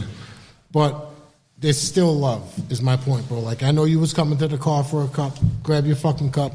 Let's pour it up and share a moment. So it started from that. People started making runs to Wendy's for lemonade. The strawberry lemonade. I created my own recipe for strawberry lemonade. Shout out Wendy's for holding down Bond Street Saturday. Mixing it up with the car. Drop a bomb for Wendy's on a Saturday. But that evolved. It just made sense, bro. Like, to give people something. And for the record, every time we did an event, Tab was the first person to make sure we cleaned up like 25 empty bottles on the street, bro. Like, nobody does shit like that. It's just like real shit. Like, No littering, y'all. bro, like, Do better. It sounds corny and cliche and all Nah, this it's shit. just Like, real shit. I'll be the first person to bark on someone, but when it's time to finish up the moment you had, if there's junk on the floor, pick the shit up, bro. Like, I have a family, I have kids, like, and we took care of the street, bro. And by doing that extra initiative, like, people ask, like, why y'all think y'all, like, what, you know, why you think you're the, like, bro, we don't think we're anything. That's number one. Let me just set that shit real straight. But I'm going to ask those people that make that comment, were you picking up empty bottles, bro? Were you making sure the block was clean? Because we were. You understand? So, Were you passing out bottles in 90-degree heat on the line? like, we With your own money? buying 40 water bottles at the store, bro. Were you 40. buying 2 bottles of rosé at the liquor The store owner and of the buying 2 store bottles of loved us, Douce bro. We walk in and buy 4 and giving it out for free? We bought the whole refrigerator, and it's not about money. It's not about water. It's about the gesture, bro. The community. Like, if you come to my crib, at the very least, I'm offering you want something to drink, you want some water, you want some coffee, what you want? Like, you want some yak? Like, we want you to feel at home, and we did that shit on the street, mind you. Hatclub was boarded the fuck up, bro. There was no Hatclub. The shit was a piece of plywood that people spray painted. People broke the glass. We were still outside on Saturdays. So, and here we are pouring up cups with total strangers, right? But those strangers became a community. And within that community, I found a family, which is kind of dope. So, That's a fact. And we're moving pieces on the board, bro. So, you know, people who wonder, you know, why not me? I hate that shit, bro. Like, don't pocket watch. Like, Fuck just 'em. make your moves to put yourself in that spot so it can be you. You feel me? Like, I don't want nothing handed to me. I want to earn everything that we have. And this pack and the previous pack and Sneakerfeenday carving the path with the females collection, like, it's just, it's a series of events that led up to where we are right now, bro. Like, and if I'm a smart person, bro, if you ask me to draw up a play to how you're going to get to where we are right now, it would never be what we did, bro. So it's fucking ill to see the moves that were made, the relationships that were formed. You know, Tab and I left our job at a time where, like, COVID was booming. Like, Tab and I had a conversation in the car, and he shared something with me that put me in a different perspective. It's something I said to him, but I didn't realize how much it impacted him. And I respect Tab as a person. I know his wife. I know his family. he's an incredible person, right? But when he shared with me on a ride, like, bro, I drove through the tunnel that day. I wasn't supposed to drive through the tunnel. Like, I drove the wrong way because our conversation was so serious, bro. Like, and I don't think people can understand that shit, bro. Like, if you totally miss your exit, like, because the conversation you're having is so in-depth and so it's captured you, bro. He shared something with me that I thought was incredible. And when I shared it with him, I meant it. And it left such an impact on him that, like, he was quick to leave his job. Like, and you want to share what I said? Like, he told me if you die today and you work at that job, you get an email. If we die today and continue what we're doing, we get a mural. And that quote right there changed my life. And this is this is 2020. This is early Bond Street. This is 2020. This is two bottles in the trunk, an ounce of weed in the car, ready to show love to the people, wondering where this life was going to go, where this was going to take us with kids and the wife. You feel what I'm saying? With inspirations and dreams. And that conversation, which was maybe 25, 30 minutes long, it changed both of our lives because it gave us perspective, right? Because in this life, that's all we need is perspective.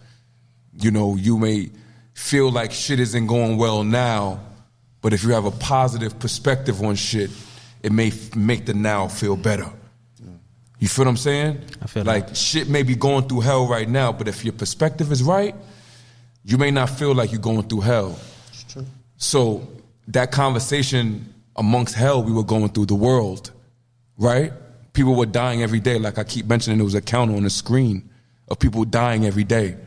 You know, and he told me if you die at that job that I was going to 3 times a week, 4 times a week, in the middle of a pandemic where people were dying every day. And he said, hey, brother, we got some work to do. You feel what I'm saying? It's more work to do.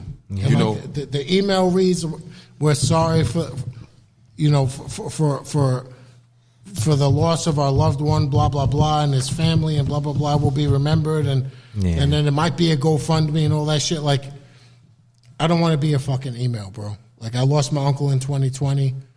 His funeral for me was like an eye opener, bro. To see how much love he was a vice president of the Longshoremen's Union. So his procession with the hearse, the entire pier, like, and I have the piers on some of my hats, bro. People that have copped some Beardedgoose hats, like, the entire shit shut down when we drove through. I'm talking like hundreds of people, like all of downtown Brooklyn stopped moving, the cranes, and they were blowing the air horns, and bro, like, it was so moving for me to see how this man is passed, right? He's no longer with us.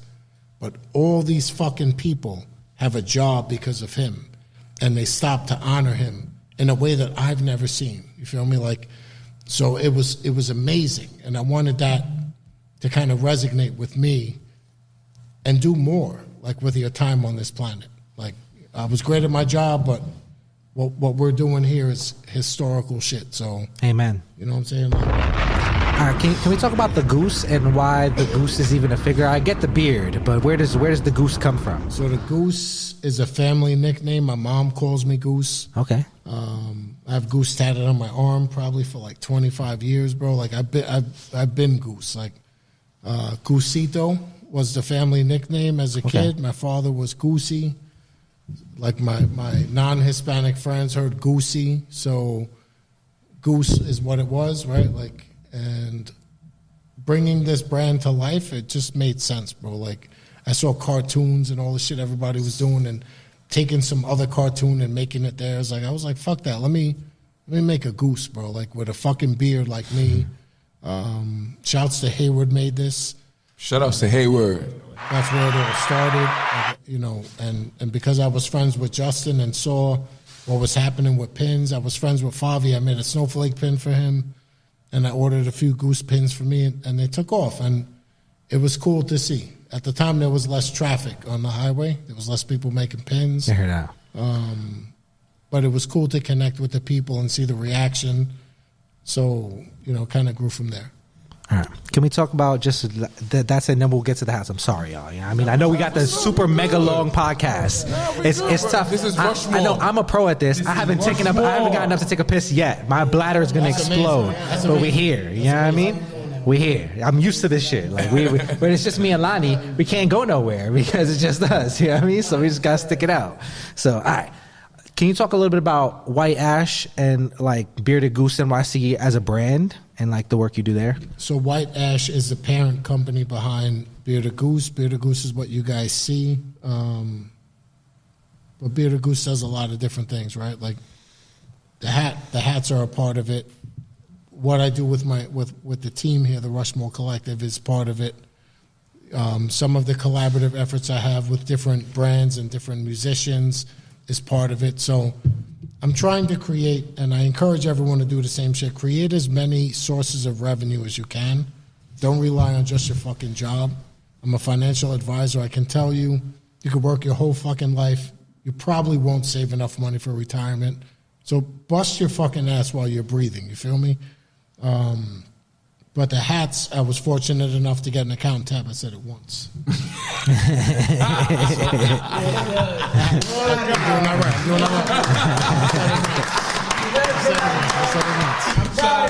I said it once. So this is when you can rep your So I have a new era account. I'm gonna say it one time. I was very fortunate to obtain it. I got it at a time where it wasn't happening, and I'm just connected with people that are doing shit for the right reasons. So I was fortunate enough to meet some incredible artists in the space, create some dope fucking hats, and put them out. You know what I'm saying? So, and the reception from the community has been amazing. My way of saying thank you is to try and help you get access to some of the items that, like Rushmore, for example. Like if you have a goose, pinky or icy, like if you have all of them shits, just know, and it's funny to me because I see a lot of posts, I got the assist for the Goose Yankees. Like, no, you don't. No, you don't. I'm gonna make it hot right now. I'm gonna make it hot right now. I have more. There's only 72 of them joints. I have more than 72 people on the list. If your name's not on the list, I don't know what to tell you. You feel me? So, never lose hope. Never lose hope. All right, that's the perfect segue we need. Can you pass me the big ass stack of hats over there so we can start talking about them? We'll go in whatever order we. Yeah. Well, there's no more. It seems there's no more drinks that are available. You know what I mean? Yeah, you can pass them this way. You know what I mean? They'll stay with me and Lonnie on the safe side over here. You know what I mean? You, my brother. You want to? Oh, look at that! Perfectly. You got a little stack on there. All right, boom. So let's start Day in the Bay. You know what I mean? It's the first one I see. So shout out Day in the Bay. Where's the daybacks? What a concept. Where did we put the dayback? Get me the daybacks, please, Day. Thank you so much. I appreciate you.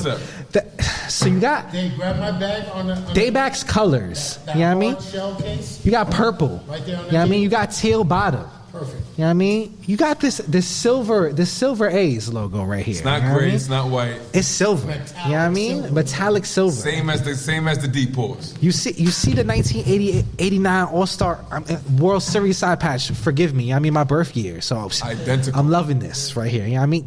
Identical. You see the silver. You see the copper. You know what I mean? You see the little teal hints.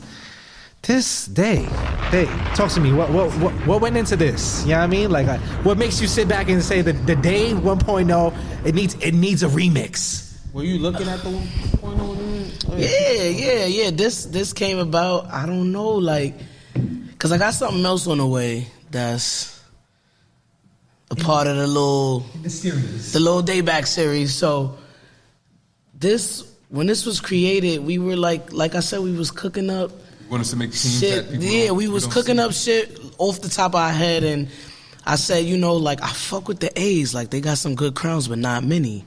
It's a couple, i.e. Red Velvet, Friends and Family, the original, Pink Lemonade with the green A. Yeah. Like, those are good A's, but it's not a lot. So I was like, you know what? Like, I wanna fuck with the A's. I came to always Sean and Tad. Those are the first people I always pull up to with ideas because I'm not confident, like I always say. So I hit them up and I'm like, yo, I want to do an A's in the Daybacks colorway. And like we spoke about it, and they was like, yo, that might be fire. Like, I ain't gonna front. And like I said before, that's when my brother Tab came up with the Day in the Bay, and I'm like, oh yeah, I gotta do that now. Like the name is better than the hat. Like it's like Day in the Bay. So I went there with that. So it's literally like supposed to be completely based off of daybacks, but it's like I went to Arizona, now I want to go to the Bay. You feel what I'm saying? So to be continued. While we're talking A's hats, you know what I mean? Goose over there has quite the A's hat himself on the Mata, you know what I mean? So we'll go here. You know what I mean? This, oh man, forest green crown, you know what I mean? Like metallic gold A. Just be clear. Gold A. Super metallic gold, you know what I mean? Burgundy top visor, icy bottom, you know what I mean? Frosty bottom, you know what I mean? 89 World Series, icy in the, you see the little icy hints in the patch, Lonnie? That's what's bringing it to, oh man, the gold, 24 carats, you know what I mean? Like the hibachi guy with the... How the fuck does this happen, Goose? Talk to me. That hat is a triple entendre. Yeah, I've heard the glove, you know what I mean? Which is, I'm familiar with Gary Payton. He's from Oakland, right? So Gary Payton is from Oakland. Okay. So those who are basketball fans know that the Seattle Supersonics, this was their color back in the day, the maroon and the forest green. The gold, we're a huge fan of we're hip-hop fans, but I think on the low, we're heavy metal fans as well, because I think we're going crazy with the patches sometimes. Sean had a vision with the gold while we was cooking it up. So for those who are 420 friendly, you might know that Cookies had one of the best strains, in my opinion, for the year, for the last 2 years, the Gary Payton. If you smoked it, you know, I'm not encouraging you to do that shit, but if you do, smoke some good shit. Gary Payton was that flavor, so it was only right to hit it with the Cookies Icy Blue. If you know the package, you know what the shit looks like. It's crazy. This wow, that goes so much deeper than I thought. Quadruple That's fire. Quadruple entendre. And Sean, we have... And that is also close to the athletics colors. Yeah. And I was also gonna say it's a piggyback also. It's also a piggyback off the Red Velvet Times Friends and Family A's. Like And you gotta peep what's going on. Like this race that's two of the there's best another A's. leg Like to the race, so. yeah, for sure. There's a better version coming. I wouldn't say better, but Sean feels it's better. But I don't feel the next version is better. I still fuck with that A. Gary Payton, when he started talking about weed, I just like That changed the rap. I'm fucked up in the game. If you smoked it, That's you crazy. know. Like, That's crazy. As we were cooking it up. Triple GP. Let's roll down the list. All right, boom. Seth Lowe. Let's talk Seth Lowe, Mariners. Shout out Brooklyn, Brownsville. Talk about how this goes down. You know what I mean? You got to do something for the hood. So speak on the colors. Sorry. It's all right. I went with the original like Seth Lowe sign. You know when you first walk into projects and it says Seth Lowe Projects, Brevoy Projects, Brownville Projects. My original Seth Lowe sign was Shout out Marcus Garvey. Was like a brick red / burgundy and blue. I went with like a picture that I found from Seth Lowe that was probably from when I was 5 years old, but it was like that classic Seth Lowe. So I came to my cook up. This is my mock up man. If y'all didn't know, this is the mock up man right here. Noho Nati, the legend. And I told him like, you know, like I wanna do some shit, and I'ma keep it all the way a stack with y'all. The original hat of that was gonna be terrible. Like we cooked up some gray nasty at first. It was gray on the top, gray on the bottom, yo.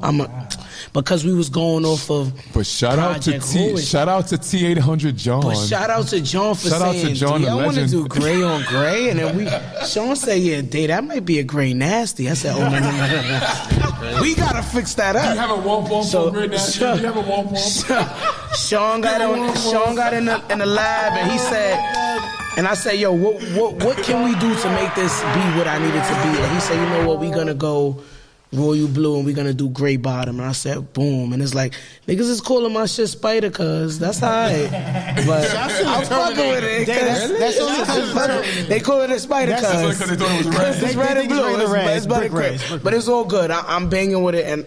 And honestly, this was the hat I was completely panicking about before it even came in. The mock-up was terrible to me, so I was just like, this is gonna be a bad hat. And this is actually, of course, Bucky is always dear to my heart. But this is my favorite hat out of my Rushmore pack. That's one of them ones. That's my favorite hat out of the pack. Be clear. Don't say too much.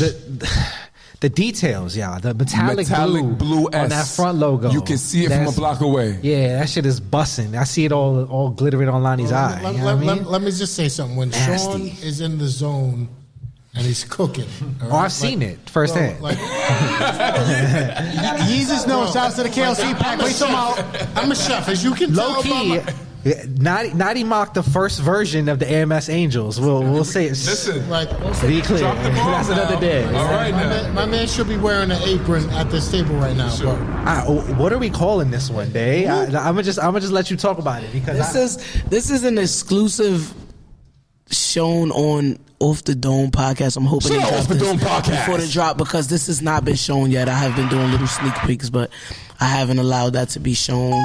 That is actually my Lincoln U Phillies. That is the official colors of my alma mater, which is Lincoln University and PA. Shout out Lincoln, PA. The colors are navy blue, royal blue, and orange. I incorporated gray on the visor, which originally that was an all navy.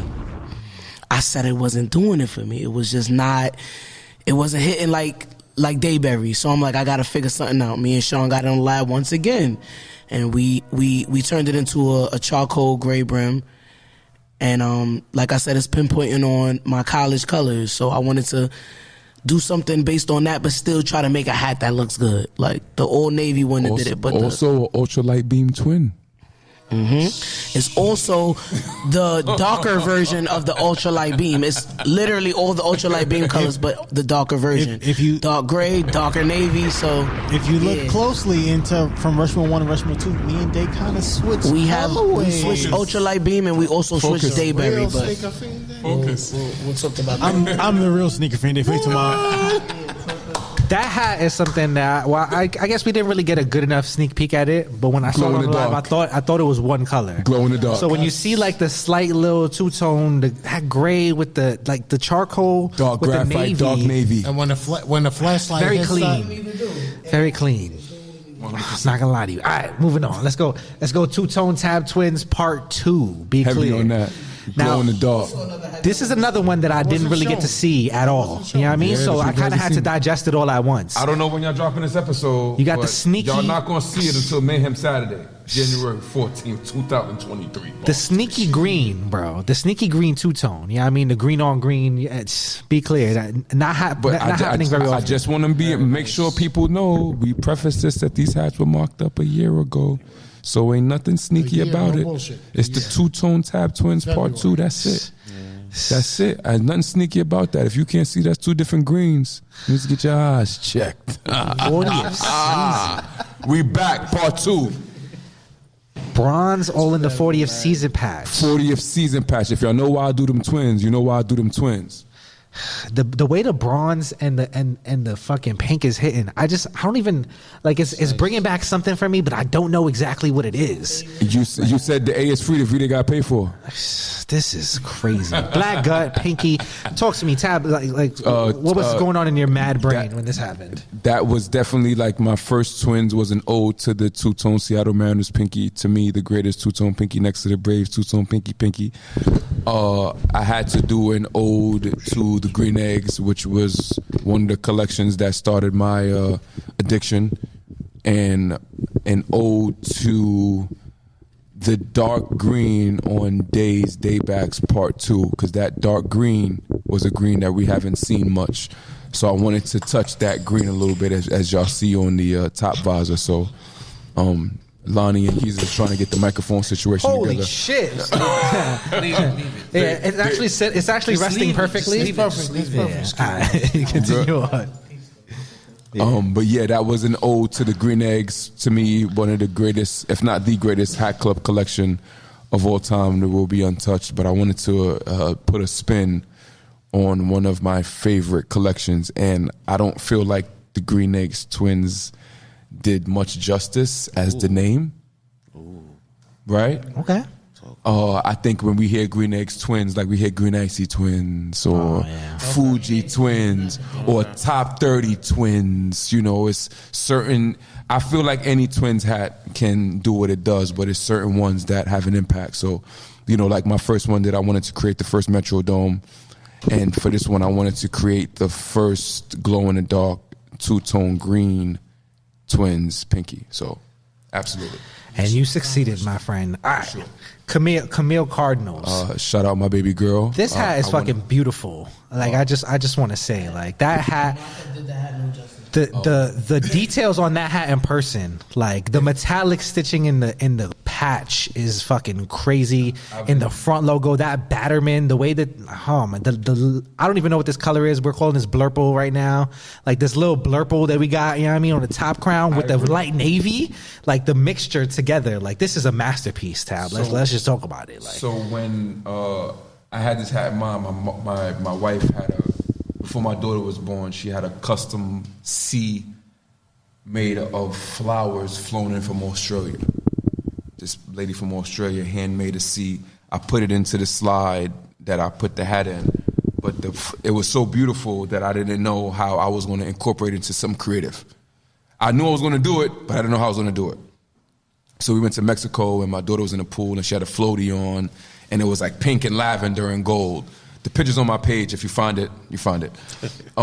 She was in a pool. She had a floaty on. It was lavender and gold. She has gold earrings, gold bracelets. So I was in the pool, and if anybody is a creator, you know, we look at everything as something, as inspiration. You feel what I'm saying? We look at anything, ocean breeze, ocean blue. It's like, I'm going to create some shit out of that. So the picture was so amazing that I knew that I was going to create a crown based off of the colors of the picture. And also the colors of the flower that she had made custom. But I didn't know how I was going to execute it. I didn't want to put a C, because originally, as Sean may know, as my family may know, I had a Cubs. It was Camille's Cubs. Okay. It was supposed to be it was this color, not exactly, but it was supposed to be a pearlescent Cub in the front. But shout out to John. He mentioned that it was an issue with the pearlescent in the front of the logo, so we had to switch this last minute. So I wanted to create something that was not too loud, but something that was expressive, like my daughter. You feel what I'm saying? Yeah. Not only that, this is an ode to the Friday drops at Noho back in the day. You know, everybody knows Friday drops were most likely grays and greens. Saturday drops were pinkies and ices. You know, this would probably one of the hats that I would rush down on the train for. Not only because it was a gray, but it's a color that you don't see often.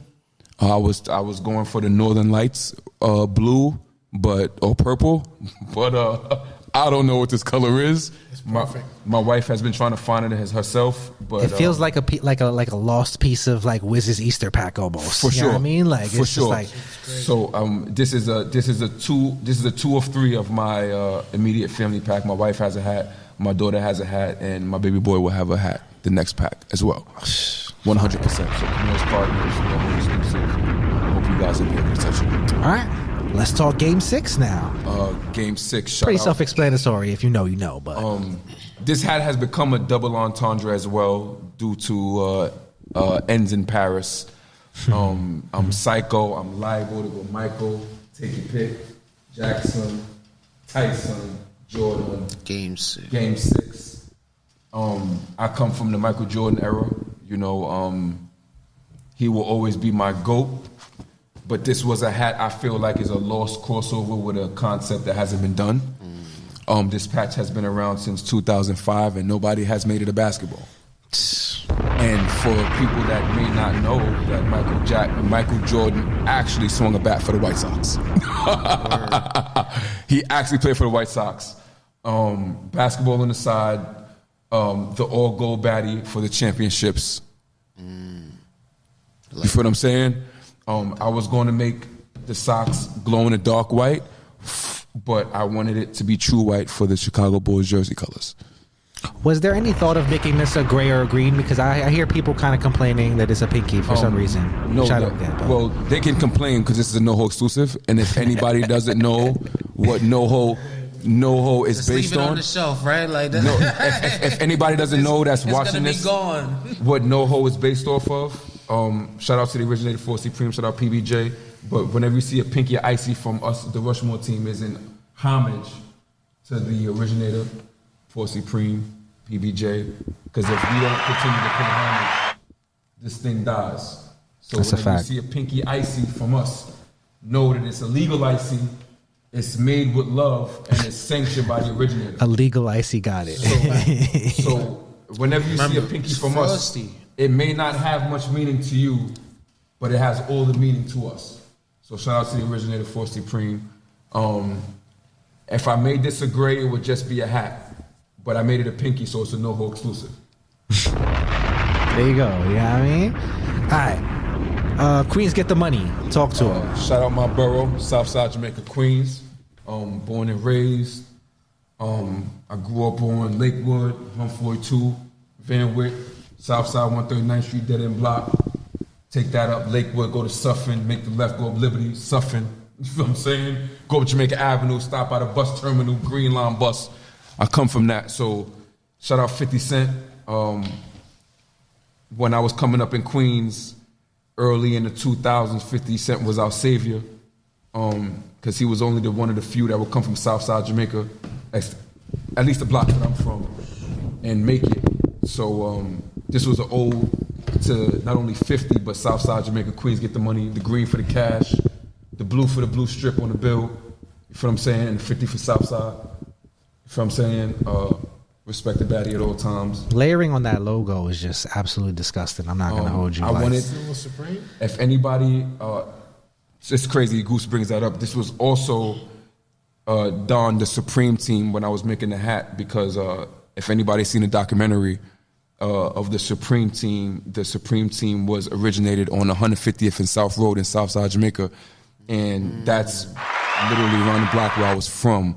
So I'm going to have a shoot with a couple of my gentlemen from Southside. We're going to post up on South Road and 150th and do the full shoot like we're supposed to pay homage to the Supreme team. But this hat will be friends and family, and this hat is not white, it's off-white because of my friends and family patchwork jacket. Be clear. If you guys didn't know. And there are none of those available for any of the fucking posts you see. Yeah, for sure. The hats are spoken for. So this hat is only friends and family for the people that I love in the door. If you have the jacket, you'll probably have the hat, but a homage to my borough. Queens get the money. All right, Saucy, talk to me. We got to get into it now. I'm not going to make you talk about the close friends. If you know, you know. We'll keep it how we keep it with the close friends. Yo, I'm about to break down the close friends. Absolutely not. do not break down the close friends. But yeah, I mean, if they know, they know. That's If you FNF know, anyways. you know. They're not going to touch that. Can we talk about the Diamondbacks? You know what I mean? And what makes you want to make, you know what I mean, a royal two-tone pinky? You know what I mean? Diamondbacks. Be clear. Let's talk about the patchwork. You know what I mean? You got, what is that? Silver? Is that metallic? That's metallic. That's copper too, right? And icy, right? Like icy snake. You know what I mean? Black guts. You know what I mean? Pink bottom. Baddie is coppered out, kind of crazy. Like what goes into your sick brain when you do something like this? Saucy, talk to me. I was thinking about it, I'm like, when I started buying hats, I'm like, damn, the royal pinky is insane. Like, Shouts to the 2000 Yankee. when you think about it, it's only a few. There's not a lot of royal pinkies. So I'm like, you know what? On top of a royal pinky, when you turn it into a Tuesday, it's even more disgusting. And I'm just a nasty guy. Makes sense. So that's why I went with that. All right. How about the Angels? Because I'm not going to hold you. The Angels is one. I got to talk about it real quick. Let me hold that one real quick. Pass this real quick, because this is insane. This is nasty, y'all. I'm not going to hold you. I got to give it up. I give it up where it's due. So see, this is kind of nasty right here. Olive top crown. No, that's not that olive. It's not the same, you know what I mean? It's an army green. You know what I mean? It's like you in the field, you shooting shit up. You know what I mean? It's army green. You know what I mean? You got the black top visor. You know what I mean? Icy. Yeah, icy. Icy Angels. You know what I mean? All-Star Game side patch with the icy and the metallic gold together. You know what I mean? baddie, stupid, metallic gold with the. This is a wearable hat, my friend. You know what I mean? This is one of those ones you're gonna like. I'm gonna look at this. This might be the first hat that I wear in the Rushmore 2-pack. You know what I mean? Because I'm gonna go into my closet. I'm gonna be like, oh, the fit's gonna go crazy. Like, you know what I mean? I'm gonna look at this and I'm gonna be like, oh, yeah, this is gonna be one. I'm not even letting you talk about this, Crown. I just talked about it enough. That's it. That's it. All right, boom. Talk to me about the Marlins. Why are Marlins? You know what I mean? And why you went crazy with the green with the two-tone green bottom? Like, so I say more or less, like to start it off, like the way I grew up, like where I come from and all that. Like I really like yellow. I hear that. Yes, really, the people understand. You know what I mean? Yellow. If you come from certain places, it's yellow's important. Yeah, the sun shine upon us. Yes, it's a whole breakdown to that. But I really like yellow. So with that being said, I'm like, you know what? Growing up with my moms and them, I always end up in Orlando, some way somehow. We always in Florida, always going to Disney or something like that. My family, my little sisters, for me. So I'm like, you know what? Yellow hat and Florida is like crazy. And then when I was thinking about it, I'm like,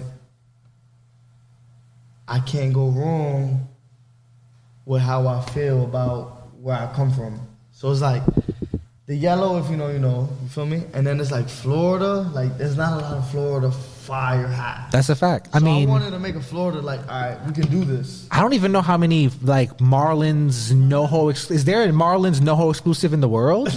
You have the first one. The rarest one might be the raffle. That's Noho. Oh yeah, there's one. There's one. So it's like I love the red accents on and then with the metallic it's like. Well, that's the thing with that hat. I think if they don't get to really see it for real in hand, the metallic blue with the metallic red with the metallic, it's a heavy metal band. Like Goose said, y'all playing the drums in this bitch. It's disgusting. For sure. So and then at the end of the day, like you always gotta respect when you growing up in New York City is always a gray or green. So I'm like, you know what? We gotta go green, no matter what, gray or green. I'm like, I'm gonna go green on this one. That's just how that came about. I clapped that up. All right. It's a green bottom. Moving on. Now, this seems to be the one that's shaking up the world right now. You know what I mean? Sneakerfeenday, I'm not going to lie to you. I know your DMs look crazy because my DMs look crazy and I can't even do nothing for them. You know what I mean? People are coming into my DMs like, yo, I need a bucky. Like, I pay to play. Tell me how you can get me a bucky. I don't even know. I don't even want to direct them to Sneakerfeenday because I'm like, you know what I mean? It's wacky.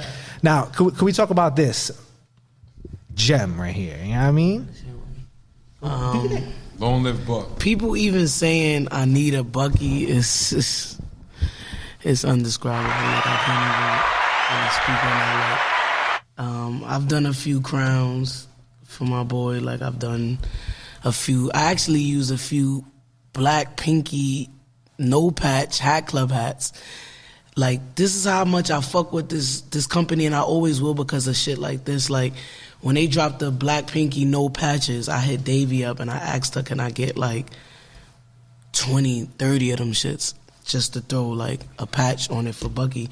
And they blessed me. They let me grab whatever ones I wanted, and I created like a patch that said Boomer for Boomer, and it was like the Subway series, but I threw like shit for Bucky in it. I got one. I've definitely got one. I think people know that I got one. Yeah. Some of them are Hatclub, some of them from other places. For the most part, I got a lot of them from Hatclub. So shout out to them for always like supporting what I got going on. And I said, Rushmore 1, like I said, it was we just creating off the top of our head, so I didn't get to really think and sit on some shit or whatever. So this one around, I'm like, I'm gonna for sure do something for Bucky. Like, and it wasn't even at the time. It wasn't like I ain't know this shit was gonna be this fire. Like I knew it was gonna be a good crown, but came out like really good.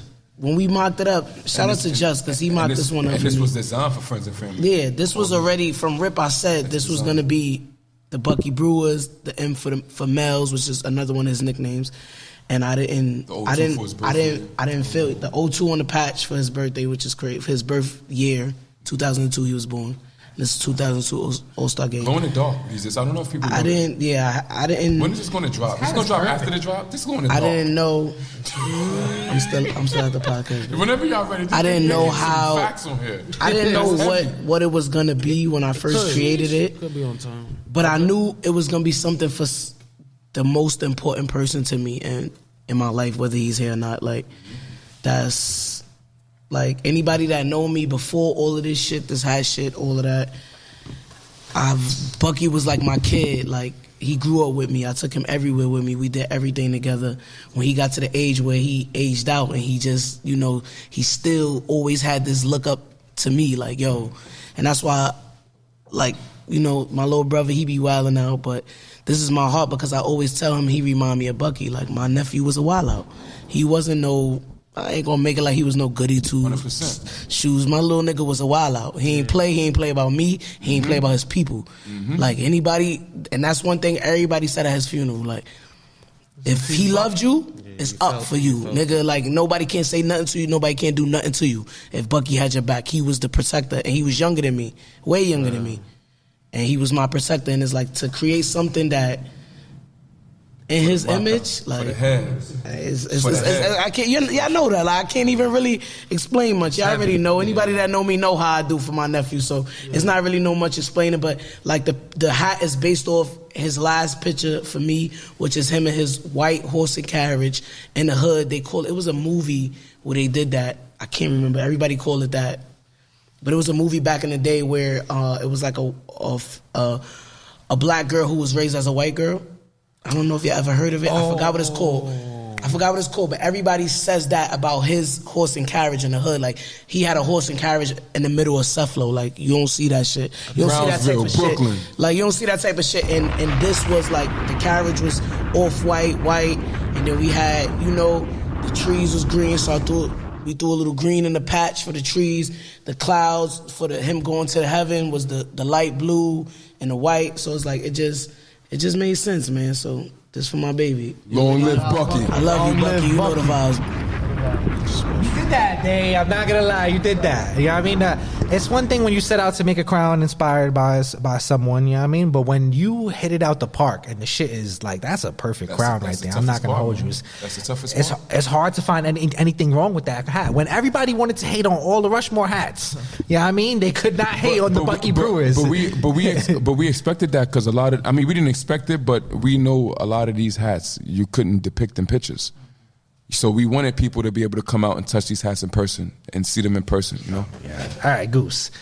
It's your turn because this is disgusting work that Goose and Nati did to end this off. So we talk off-white, army green top crown, gray bottom. You know what I mean? This just gives me like flight jacket. Like, we talked about the flight jacket a few times on this episode. Like that good like flight jacket vibe with the orange on the inside. You know what I mean? Like, you might have done a lot of dirt in that flight jacket. Like this is what that gives me. Like, it's just like gold zippers. So if it's not the Angels, it's this one that gets cracked first, I think. You know what I mean? Like, it's the olive. Like, it's just like that, the wearable. Like, you know what I mean? These might be the two first ones. Talk to me about this, Goose. So that hat was made, keep in mind, this shit was made February of last year. I'll show it for the camera one time. It's been a lot of controversy over this hat, understandably so, like, long live Smoke. Facts. This hat was made for Royce 5'9's album cover, The Allegory. You know, check it out. Look it up on Google. The homie Scruff God actually drew that album cover. Just to get so when making this hat, it was really a tribute to Royce and also Scruff's work, right? Like, with Smoke passing, when the hat dropped, we designed this hat back in February of last year. The hat dropped, Smoke had passed since. So any Detroit hat that I see, if I'm going to comment on your post, it's going to be LLS, right? Did I know Smoke personally? No, I didn't. It's not a fun fact, but my way of saying that I respect Smoke, I'm going to raffle off a handful of these hats and send all the proceeds to his family. I don't like talking about what we do because then it makes it disingenuous, right? But with all the controversy that came up for the hat, I just want people to know this hat was originally for Royce 5'9". I've since changed the name on the post to the 5'9". Royce will get one of these personally from me, but it just made sense to honor Smoke. So long live Smoke. This hat is a fucking gem. I'm sending a bunch of these shits out to Detroit. Shout out Detroit. To people that were friends of Smoke. Honestly, I don't care what anyone thinks about this hat, bro, and I say that with the utmost confidence because I know that I made this hat from a good place in my heart, and I made it for a different reason, right? So if I chose to put someone's name in the post to honor them, I don't care how anyone feels about that. Goose, I got to piggyback off you, bro, because we do this shit. We are really a team, and like my brother said, like, we don't overplay like that. So anybody trying to make some weird shit on my brother, like, you got to understand that the weirdness is in your heart. Like, everything we do is truly, truly genuine. Like, from RIP, we sat there collectively and we said, we got to shout out Smoke on this. And this hat was made before, his demise and all of that. Like, this was something Goose just created, but it's like, it was only right. So if you think otherwise, you really got to look deep in your heart because it's never the case. And I'm not to be, we humble, we stay humble, but we don't need no clout. We are the clout, like, literally. So I just need y'all to know that, like, we don't never need no clout from nobody because we literally are the clout. So shout out to you, bro. I appreciate you, Dave. Real shit. And fun fact for the group, I know these motherfuckers are going to make a face when I make this comment, but this hat was T800 John's favorite hat. He submitted the mock-up. He's like, shout out, John. This is the one. They tired of hearing Goose say that shit. I received it. He not even lying. He was tucking that. I'm curious, real shit. I'm curious to see if that's still how he feels. You know what I'm saying? Like, because that man and Justin have created so many hats, bro. It's to hear that from him is really an honor, bro. So this hat is dope on many levels because it honors someone who was an active member in the community. He fucked with all of us. He posted hats with our pins. Like, I don't need to explain anything else, bro. My shit came from a good place. It was just words on a post. Long live Smoke and shouts to Royce 5'9" and Scruff. 100%. Big facts. All right, now Braves Pinky. Now this shit. Oh man, I knew I was gonna like this hat, but I just like this hat so much. Like, I don't care what people say about, like, you know what I mean? Like, oh, it's just the Braves Pinky. Like, but the 99 wasn't on here before. The patch wasn't dancing like this. It wasn't the metallic silver with the bronze with the gold. But people have to understand. The baddie didn't look like this. It wasn't black gutter. In this pack, you have to understand everything was touched. Everything was curated. Every patch, every logo, every batterman was touched. You feel what I'm saying? Nothing is original. You feel what I'm saying? Everything was made with love. You feel what I'm saying? So to the eye, it may look like the regular, but you got to get the hat in person and realize that it's not that. You feel what I'm saying? That's a glow-in-the-dark crown. This hat glows like a fucking lantern. You feel what I'm saying? That's a glow-in-the-dark. It glows crazier than any glow hat that I've ever created. Glow-in-the-dark Pinky, Braves two-tone, loser, 99. wins and losses. I'm going to tell you why, Jesus. So I wanted to do... I've seen loser patches before, but I've never seen winner and loser in the same pack. So I wanted to be the first to do that. I never owned the two-tone Braves OG Pinky. I'm going to keep it tall. That's one of the hats on my miss list, right? Okay. But as a hat collector, that patch is what it is, but it's basically just all gold. Like, I didn't see the allure to the hat. So I thought this was my chance to fuck up a Braves two-tone Pinky to replace that OG that I don't have. So I'm good with this shit right here. I don't have the OG, but any Braves collector, any fucking hat collector, this shit is so well put together, bro. It's on the list. Like, I don't care if you like it. I don't care if you hate it. Yeah, Lonnie looked at that 99. This is a fucking crown. Like, the choice, and shouts to the chef, yo. Like, real shit, Sean. All praises due. Yeah, it's hard to bust out a 99. I'm not gonna hold you. I done tried myself. Shit is difficult. Like, this one for me, and it's ill because I have a lot of friends that are Braves collectors, and to hear their feedback is kind of dope. So I'm not here for the likes on the post. I'm here for the impact, and there's only 72 of these joints, so good luck. All All right, so yeah, like this is one of those ones that y'all just kind of sprung on me today. I didn't even know what, like I didn't even know what this was. I was just looking at it. Like I kind of felt like it, I don't know, like a lot of shit happened. Like Golden State Warriors almost. You know what I mean? Like it's just white ash with a white crown. I mean, oh man, like off-white crown. You know what I mean? The gold in this front logo is kind of nasty. I'm not gonna hold you. The side patch with the gold and the bronze. Oh my god, this I don't think I've ever seen this side patch look this good. I'm not gonna hold you. Like this shit. Gold. You feel what I'm saying? The way that this shit is busting out, this side patch, you could read it. You know what I mean? You could never read this side patch. I'm just like, this shit. That's that Bangladesh you can't read though. Oh man, the patty's busting crazy too. The gold with the metal. Oh. Talk to me about this. What the fuck is going on over here, Goose? Pass this down. For those who don't know, they should expect to see a Nationals hat from me. If I'm doing a pack, look out for the Nationals. Like, White Ash is the brand. It's crazy because I probably bought 350, 400 hats without ever owning a white dome. I'm not a fan of white hats. I was like, nah, I can't. I'm gonna get it. I'd be sweating through my hats. But once I copped a couple white domes from Hatclub, I'm like, yo, bro, like, then the Indians came out and it was over with. Like, now I probably own like 60 or 70 white dome hats. Like, and I made the G white dome.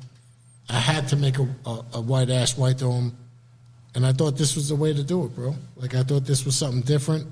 A lot of metallic on the patch. Me and Sean spoke about this shit. The amount of time we spend on the phone while cooking the shit up, that's the part that people don't see, right? They just see the hat and they're like, oh, it's just a fucking white dome. Like, no, it's not, bro. Like, cream bottom, black gutter.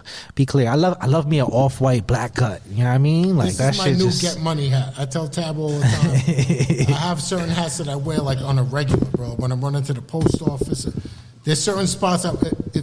If you see me and I'm getting money, I'm in certain hats. It used to be the Twins Black Dome. That was my Get Money crown. If you saw me in that shit, I was chasing paper. Like, this will be my new paper chaser.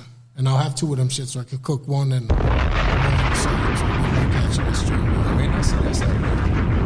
this is a shock drop for those. Oh man. Who knows? If you stayed this long, you deserve that info. All right. Here we go. Cut that out. Yankee, green, two-tone. I mean, oh my God. This, yes. Pink baddie with the icy UV. Oh my God, I didn't even notice that. Oh man, you guys, this focus, man. This is so here. Hold it next to this joint right here. Oh my gosh, the Mets that we cooked last. This is 77. So look at the patches, Lonnie. Talk to me. So we tried to cook them as close to each other as possible. We wanted them to be like his and hers type of shit. Oh, I see how the baddies. You understand? So there's gold, copper, and bronze and silver in both of them. I'm gonna keep it tall. The pink Batterman on the Yankees was a mistake, but I believe that God has a greater plan. So how I chalk it up in my book of history is that Batterman was made that way because the universe knows that hat is an offspring of that Mets fucking pigskin. So. Right. For me, that shit, rest in peace, Uncle Raul. I made that Mets hat for him. He was a Mets and Jets fan. Ironically enough, his wife, my Aunt Rosie, is a Yankees fan. So that's where we was going with that. And just his and hers with the icy, it made sense. The baddies match, but the UVs don't. And a lot of collectors ask me, yo, why you didn't make the Yankees pinky? Like, just be patient, bro. And stay the fuck away from the beef and broccoli color. You know who the fuck it belongs to. Press like 10 buttons for that shit. Just do me a favor. Like, no. And can I show these? Can I show these? I saw there was something going on over there. Can I show these? Can we show these real quick? Because those who own a Goose, Pinky, or Icy, because I've dropped them, just hit my DM. Just know that whoever's posting shit that they're going to get you an assist. They're going to get you an assist on the Yankees. No, you're not. Because there's a bunch of people that own. If you own both of these shits, hit my DM.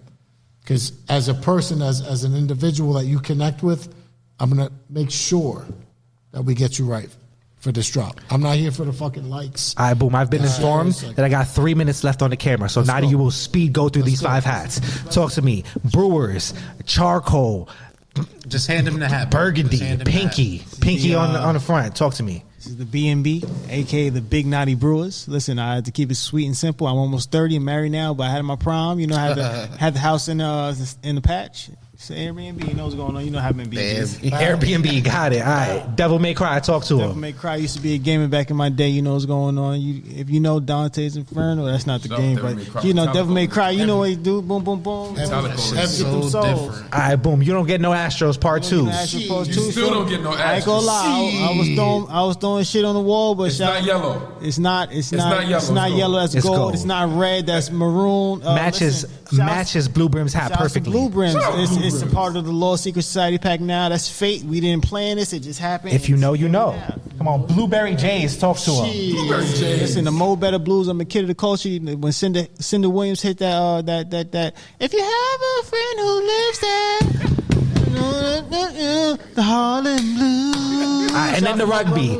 Listen, while you talk about the rugby, I just want to thank you guys for coming. I appreciate you all. You know what I mean? You guys are amazing. You know what I mean? Somehow we made the camera go for 4 hours. Yeah, I mean, this shit is insane. I appreciate y'all. I love to Rushmore. Follow these people. Is there anything else you guys want to say before Bearded Goose, Sneakerfeenday, Noho Nati, Saucy Brims. Grab a mic. Get close to a mic. We just really want to say shout out to Off the Dome and the production team for having us. We truly appreciate y'all. And I love what y'all doing. This podcast shit is no hat podcasters. Y'all got it right now. So keep doing what y'all doing. Keep doing what y'all doing. It's the network. Shouts to Dave, shouts to Vicky, shouts to Buddha, shouts to y'all. We love y'all. Get the fuck out of here. It's a movie. The 14th. You know what's going on. It's a movie. Stop playing.